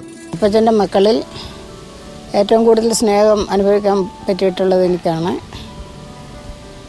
പിന്നെ ഇന്ന് ഓരോ കഥകളെപ്പറ്റി പറയുമ്പോഴത്തേക്ക് അപ്പച്ചൻ പറയും കടകെട്ടിയായിട്ടുള്ള വാക്കുകൾ പറയുന്നതെല്ലാം കാട്ടിലും എത്രയോ ഭംഗിയാണ് നമ്മുടെ സാധാരണ ഭാഷയിൽ പറയുന്നത്. അതുപോലെ വെറും ഗ്രാമീണമായ രീതിയിലുള്ള വർത്തമാനത്തിൽ എഴുതുന്നതാണ് അപ്പച്ചന് ഏറ്റവും കൂടുതൽ ഇഷ്ടം. ലില്ലിക്കുട്ടിയുടെ സ്കൂളിലെ യൂത്ത് ഫെസ്റ്റിവലിന് മുഖ്യാതിഥിയായി എത്തിയ സ്വന്തം അപ്പച്ചന്റെ കയ്യിൽ നിന്നും സ്കൂളിലെ നല്ല നടിക്കുള്ള സമ്മാനം വാങ്ങിയ അഭിമാനം നിറഞ്ഞ നിമിഷങ്ങൾ ഓർമ്മകളിൽ ഇപ്പോഴും നിറയുന്നു. ലില്ലിക്കുട്ടിയോടുള്ള സ്നേഹവായ്പ മൂലം ഒരു കുടയും കുഞ്ഞുപെങ്ങളും എന്ന നോവലിലെ നായികയ്ക്ക് ലില്ലി എന്ന പേര് തന്നെ വർക്കി നൽകി. മൂത്തമകൾ ലീലാമ്മയുടെ കല്യാണം കഴിഞ്ഞതിന്റെ ക്ഷീണം മാറുന്നതിന് മുമ്പ് തന്നെ ഇളയവളായ ലില്ലിക്കുട്ടിക്ക് ഒരാലോചന വന്നു. പണത്തിനായി പരക്കം പാഞ്ഞ വർക്കി തന്റെ 6 നോവലുകളുടെ പകർപ്പവകാശം DC ബുക്സിന് വിറ്റ് കല്യാണം നടത്തിയത് ലില്ലിക്കുട്ടിക്ക് മറക്കാനാവില്ല. മുട്ടത്ത് വർക്കിക്ക് 9 മക്കളാണ്. അതിൽ ഏറ്റവും ഇളയവനാണ് ഞാൻ. ഞങ്ങളെ പഠിപ്പിച്ച് വലിയ നിലയിലാക്കുക എന്നുള്ളതായിരുന്നു അദ്ദേഹത്തിൻ്റെ ആഗ്രഹം. അതിനുവേണ്ടി അദ്ദേഹം അഹോരാത്രം പണിയെടുക്കുമായിരുന്നു. ഞാൻ പലപ്പോഴും കണ്ടിട്ടുണ്ട് രാത്രി 1:30 വരെ അദ്ദേഹം ഇന്ന് എഴുതുന്നത്. വെളുപ്പിനെ 4 മണിക്ക് അദ്ദേഹം എണ്ണീറ്റ് പിന്നെയും എഴുതുമായിരുന്നു. ഞങ്ങളെ പഠിപ്പിച്ച് മിടുക്കരാക്കുക എന്നുള്ളത് മാത്രമായിരുന്നു അദ്ദേഹത്തിൻ്റെ ലക്ഷ്യം. അതിനുവേണ്ടി അദ്ദേഹം ഒത്തിരി പാടുപെട്ടിട്ടുണ്ട്. ഡയബറ്റിക് ആയിരുന്നിട്ടും പായസത്തോടുള്ള അപ്പച്ചന്റെ ഇഷ്ടവും ഒരിക്കലും കൈവിടാനാവാത്ത വെറ്റില മുറുക്കും ഇപ്പോഴും ഈ മകളുടെ ഓർമ്മകളിലുണ്ട്. ഭർത്താവിനൊപ്പം അതിഥി സൽക്കാരപ്രിയയായിരുന്നു ഭാര്യ തങ്കമ്മ. എപ്പോഴും വിരുന്നുകാരുള്ള മുട്ടത്ത് വീട്ടിൽ രുചികരമായ ആഹാരം ഏവർക്കും എപ്പോഴും ഉണ്ടായിരുന്നു.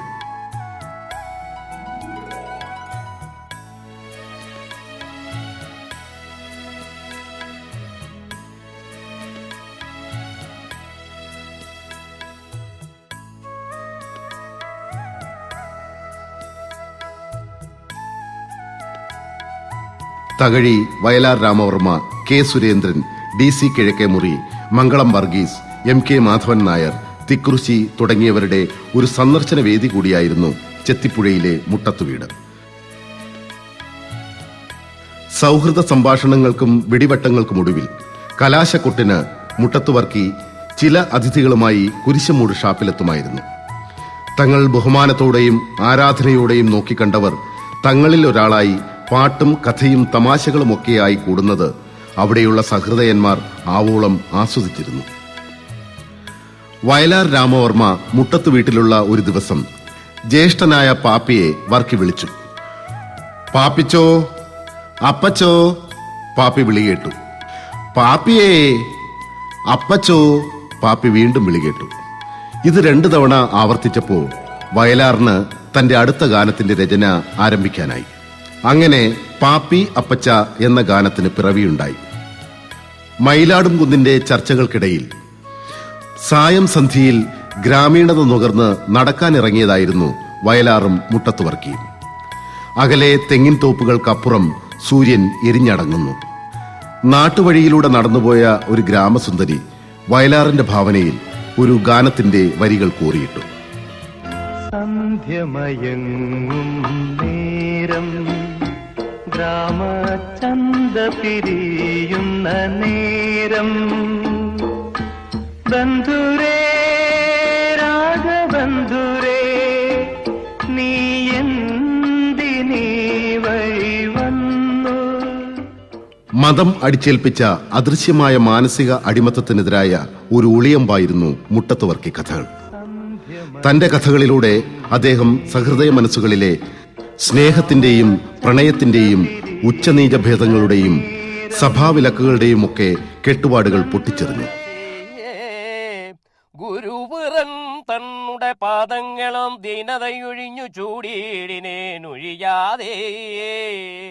വേദവ്യാസൻ ഇതുകാലം ഈ വണ്ണം ചൊൽവാൻ ആദരാൽ അനുഗ്രഹിച്ചിടേണം സദൈവമേ.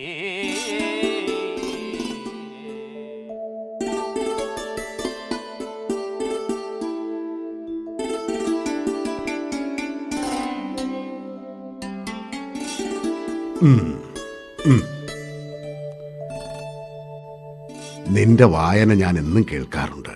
നല്ല ഉച്ചാരണശുദ്ധി, അക്ഷരസ്ഫുടത, നല്ല താളം. നിനക്കു വേണ്ടി എന്റെ വക ഒരു സമ്മാനം. ദാ രാമായണം.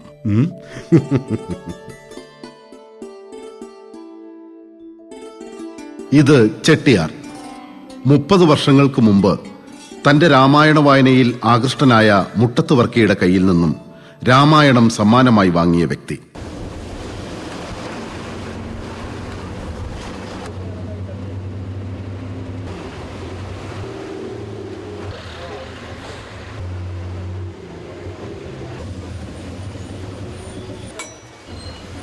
മുന്തിരിക്കവല ഇറങ്ങിയോ, വേഗര വേഗര.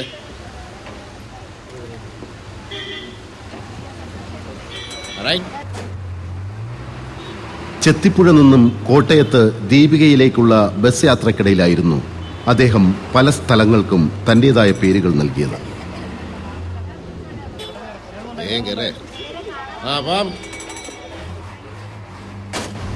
മുന്തിരിക്കവല, കുതിരപ്പടി, ചാക്കരിമുക്ക് തുടങ്ങി അദ്ദേഹം നൽകിയ സ്ഥലപ്പേരുകൾ പിന്നീട് തന്റെ നോവലുകളിലും ഉൾപ്പെടുത്തി ആ സ്ഥലനാമങ്ങൾക്ക് ആധികാരികത നൽകുകയും ചെയ്തു. ചാക്കരിമുക്ക് ഇറങ്ങിയോ.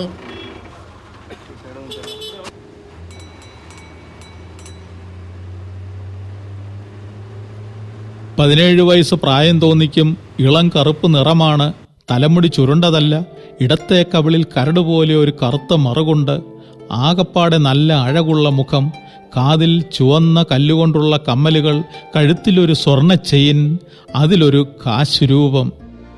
നാട്ടുവഴിയിലെ ചരൽക്കല്ലുകളുടെ മീതെ കൂടെ കരകരാ ശബ്ദത്തോടെ വണ്ടിച്ചക്രങ്ങൾ കറങ്ങിക്കൊണ്ടിരുന്നു. വഴിച്ചാലുകളിൽ ചക്രങ്ങൾ കയറി ഇറങ്ങുകയും വണ്ടി അങ്ങോട്ടും ഇങ്ങോട്ടും ഉലയുകയും ചെയ്തു. എന്നിട്ട് കേട്ടോ ഇച്ചാച്ച, ഈ റാഹേൽ പറയുവാ ഇച്ചാച്ചനൊരു പാട്ട് പാടാൻ. യോ, ഈ അമ്മണി ഇങ്ങനെ ഒരു കള്ളം പറയുവോ?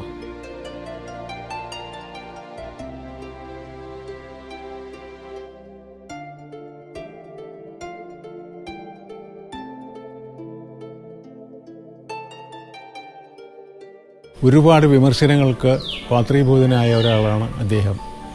ഈ വിമർശനങ്ങളിൽ പലതും അകാരണമായിരുന്നു എന്നുള്ളതും കൂടി ഇപ്പോൾ വ്യക്തമായ ഒരു കാര്യമാണ്. മലയാളത്തിൽ ഒരുപാട് കാലം മുൻപ് അച്ചടി യന്ത്രവുമായി വന്ന വിദേശ മിഷണറിമാർ ഇവിടുത്തെ വായനയെ വിപുലീകരിക്കുന്നതിന് വേണ്ടി എത്രമാത്രം പരിശ്രമിച്ചുവോ അത്രയോ അതിലേറെയോ വിജയപൂർവ്വം പരിശ്രമിച്ച ഒരാളാണ് ഇദ്ദേഹം. നമ്മൾ മറന്നു പോവുകയാണ്. പിൽക്കാലത്ത് കേരളം പരിപൂർണ സാക്ഷരത നേടിയ ഒരു സംസ്ഥാനമായി മാറിയതിൻ്റെ പിന്നിൽ പ്രവർത്തിച്ച ഘടകങ്ങളിലൊന്ന് ഇദ്ദേഹത്തിൻ്റെ കൃതികളായിരുന്നുവെന്നും അവയിലൂടെ വന്ന വായനയായിരുന്നുവെന്നും നമുക്കറിയാം. ഈ വായന ഒരുപാട് പുതിയ വായനക്കാരെ ഉണ്ടാക്കുകയും കുറച്ച് വായിക്കാൻ കഴിയുമായിരുന്നവരെ കൊണ്ട് കൂടുതൽ വായിപ്പിക്കാൻ പരിശീലിപ്പിക്കുകയും വായിക്കാൻ ഇടയില്ലാതിരുന്ന കുട്ടികളുടെ അച്ഛനമ്മമാരെ കൊണ്ട് തങ്ങളുടെ കുട്ടികൾക്ക് വായനാശീലമാകണം എന്ന ഒരു ബോധത്തിൽ എത്തിച്ചേരാൻ ഇടവരുത്തുകയും ചെയ്തു എന്നുള്ളതും കൂടി നമ്മൾ ഓർക്കണം.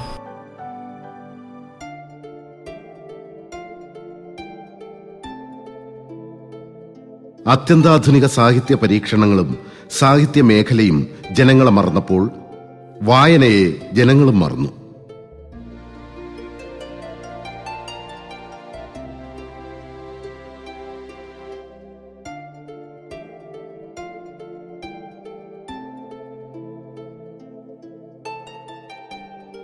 ഇടക്കാലത്ത് മലയാള സാഹിത്യത്തിൽ മാറ്റത്തിന്റെ കാറ്റുവീശിയപ്പോൾ വാളെടുത്തവനെല്ലാം വെളിച്ചപ്പാടായി ഉറഞ്ഞുതുള്ളി.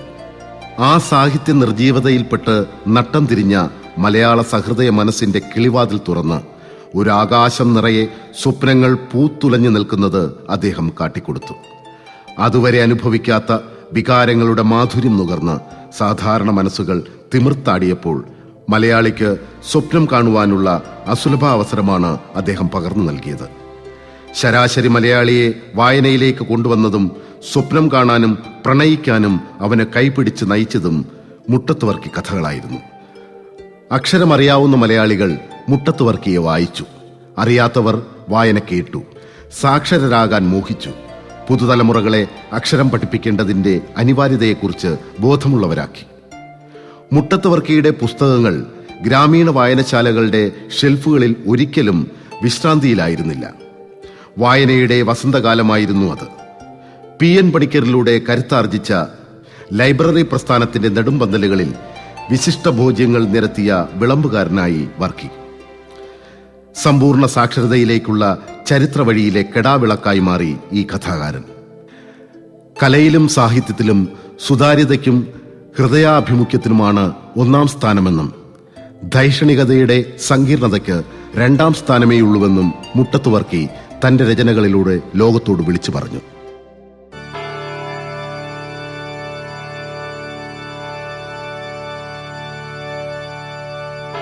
പ്രാർത്ഥനയെല്ലാം കഴിഞ്ഞിട്ട് ഞങ്ങൾ ഒരുമിച്ച് കൂടിയിരിക്കുമ്പം എഴുതിയെടുത്തോളം അപ്പച്ചൻ ഞങ്ങളെ വായിച്ചു കേൾപ്പിക്കും.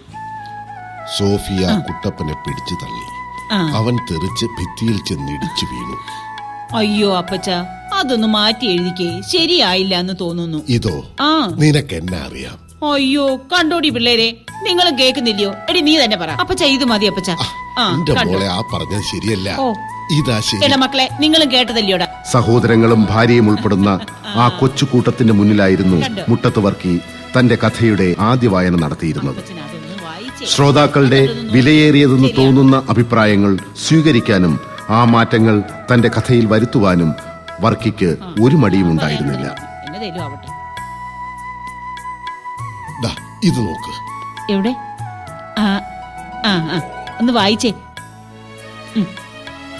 സോഫിയ കരണം പൊത്തി ഏങ്ങലടിച്ചുകൊണ്ട് ചുവറിനടുത്ത് മതിയോ? കണ്ടോ, ഇപ്പോഴാ ശരിയായത്.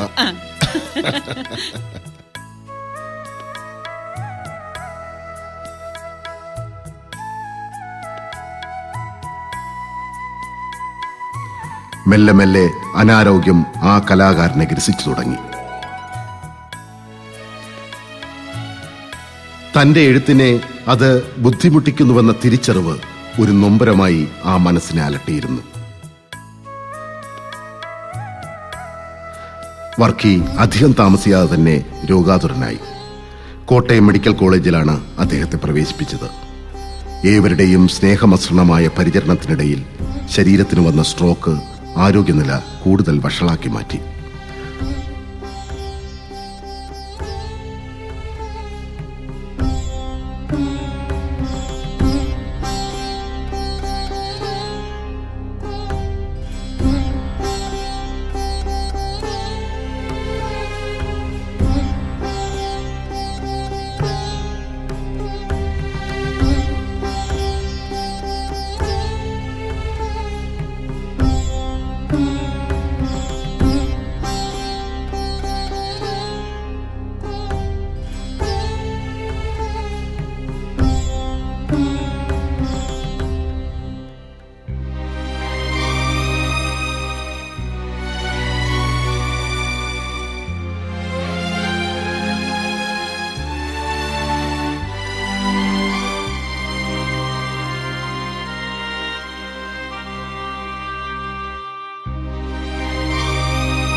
ഏപ്രിൽ 28 മുട്ടത്ത് വർക്കിയുടെ ജനനം.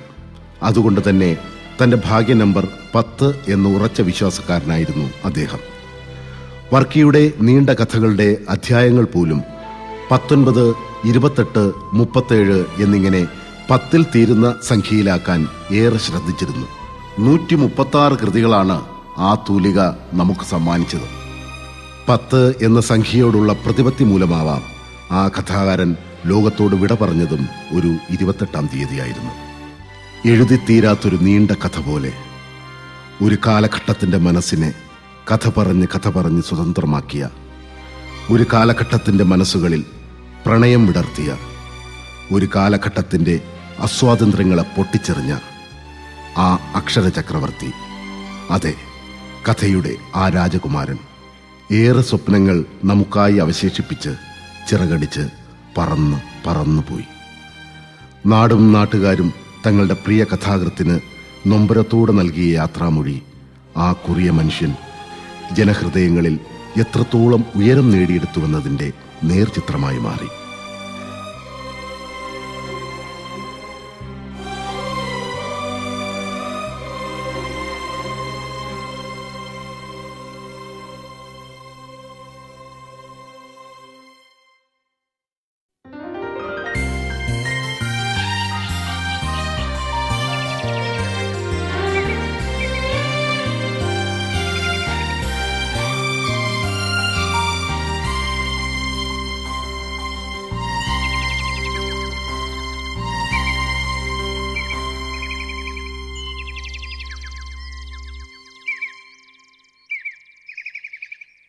വായനക്കാരൻ്റെ മനസ്സ് ഒരു മണ്ണാണെങ്കിൽ അത് ചവിട്ടി പാകപ്പെടുത്തിയത് മുട്ടത്ത് വർക്കിയുടെ കഥകളായിരുന്നു, നോവലുകളായിരുന്നു.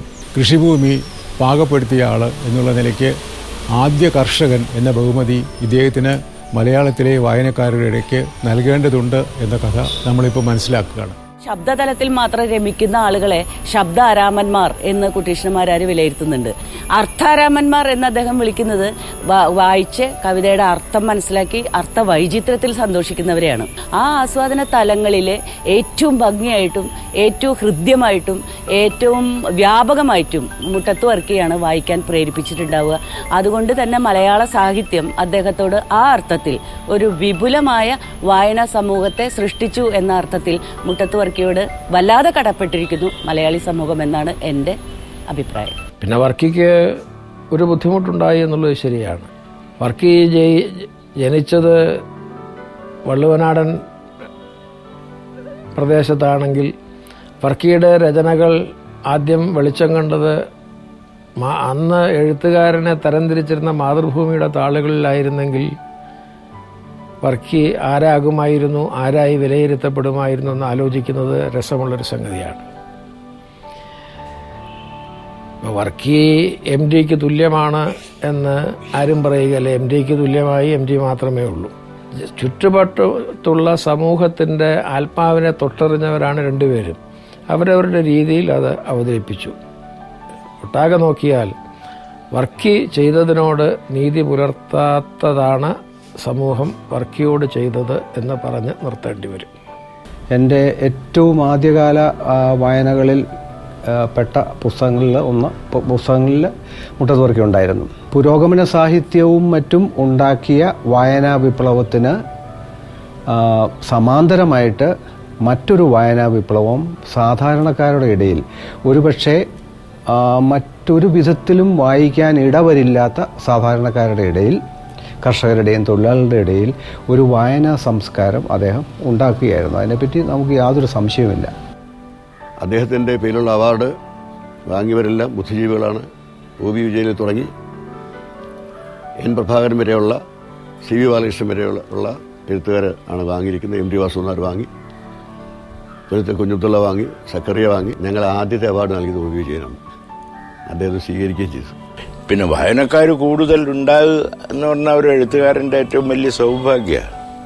അതുകൊണ്ടൊരു എഴുത്തുകാരൻ മോശമാവണമെന്നില്ല. അങ്ങനത്തെ ഒരു ചില മുൻധാരണകൾ വെച്ചുകൊണ്ടാണ് അക്കാലത്ത് പിൽക്കാലത്തും ചില അവിടെ ഇവിടെയൊക്കെ ചില അപശബ്ദങ്ങൾ പോലെ ഉണ്ടായത്. ഞാനങ്ങനെ വിശ്വസിക്കുന്നില്ല. പ്രത്യേകിച്ച് ഈ ക്രിസ്ത്യൻ സമൂഹത്തിലെ പശ്ചാത്തലത്തിൽ എഴുതിയിട്ടുള്ള ഈ കൃതികൾ അതായിട്ട് യാതൊരു പരിചയവുമില്ലാത്ത മലബാറിലെ വായനക്കാർ, സാധാരണക്കാരായിട്ടുള്ള വീട്ടമ്മമാരും ഒക്കെ വളരെ താല്പര്യപൂർവ്വം വായിച്ചുവെങ്കിൽ ആ എഴുത്തുകാരനൊരു ശക്തിയുണ്ട്, ആ എഴുത്തുകാരന് കഴിവുണ്ട്, പ്രതിഭയുണ്ട്. ഈ വരമൊഴി ഭാഷ എന്ന് പറയുന്നത് എല്ലാവർക്കും അറിയില്ല. അപ്പോൾ ഈ വരമൊഴി ഭാഷ പറഞ്ഞു കൊടുക്കുന്നത് താഴ്ന്ന ജാതിക്കാർ കേൾക്കുകയാണെങ്കിൽ അവൻ്റെ ചെവിയിൽ ഈയം ഒരുക്കി ഒഴിക്കണമെന്ന് പഴയ പ്രമാണിമാർ പറഞ്ഞാണ്. അതിപ്പോൾ എല്ലാവർക്കും അറിയാം. അതേ രീതി തന്നെയാണ് ഇന്നത്തെ ബുദ്ധിജീവികളും വേറൊരു ഭാഷയിൽ വേറൊരു ഫോമിൽ പറയുന്നത്. കാരണം മുട്ടത്ത് വർക്കിയെ പോലെയുള്ളവർ കഥാകൃത്തുക്കളല്ല, കലാകാരന്മാരല്ല, സാഹിത്യകാരന്മാരല്ല. ഇവർക്ക് എന്ത് മാനദണ്ഡം വെച്ചിട്ടാണ് ഇത് അളക്കുന്നത്. പക്ഷേ വിഡ്ഢികളായ ഈ ബുദ്ധിജീവികൾ കൊഴിഞ്ഞു പോകും. മുട്ടത്ത് വർക്കിയെ പോലുള്ള പ്രതിഭാശാലികൾ വരും തലമുറ അംഗീകരിക്കും. അതിന് സംശയം വേണ്ട.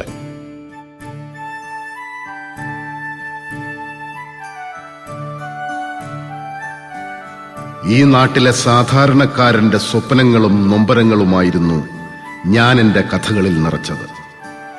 ഞാനില്ലാതെയാവും, പക്ഷേ എൻ്റെ പുസ്തകങ്ങൾ മാറാലയ്ക്കുള്ളിൽ ഒതുങ്ങിപ്പോവില്ല. ആ വായന മരിക്കുകയുമില്ല.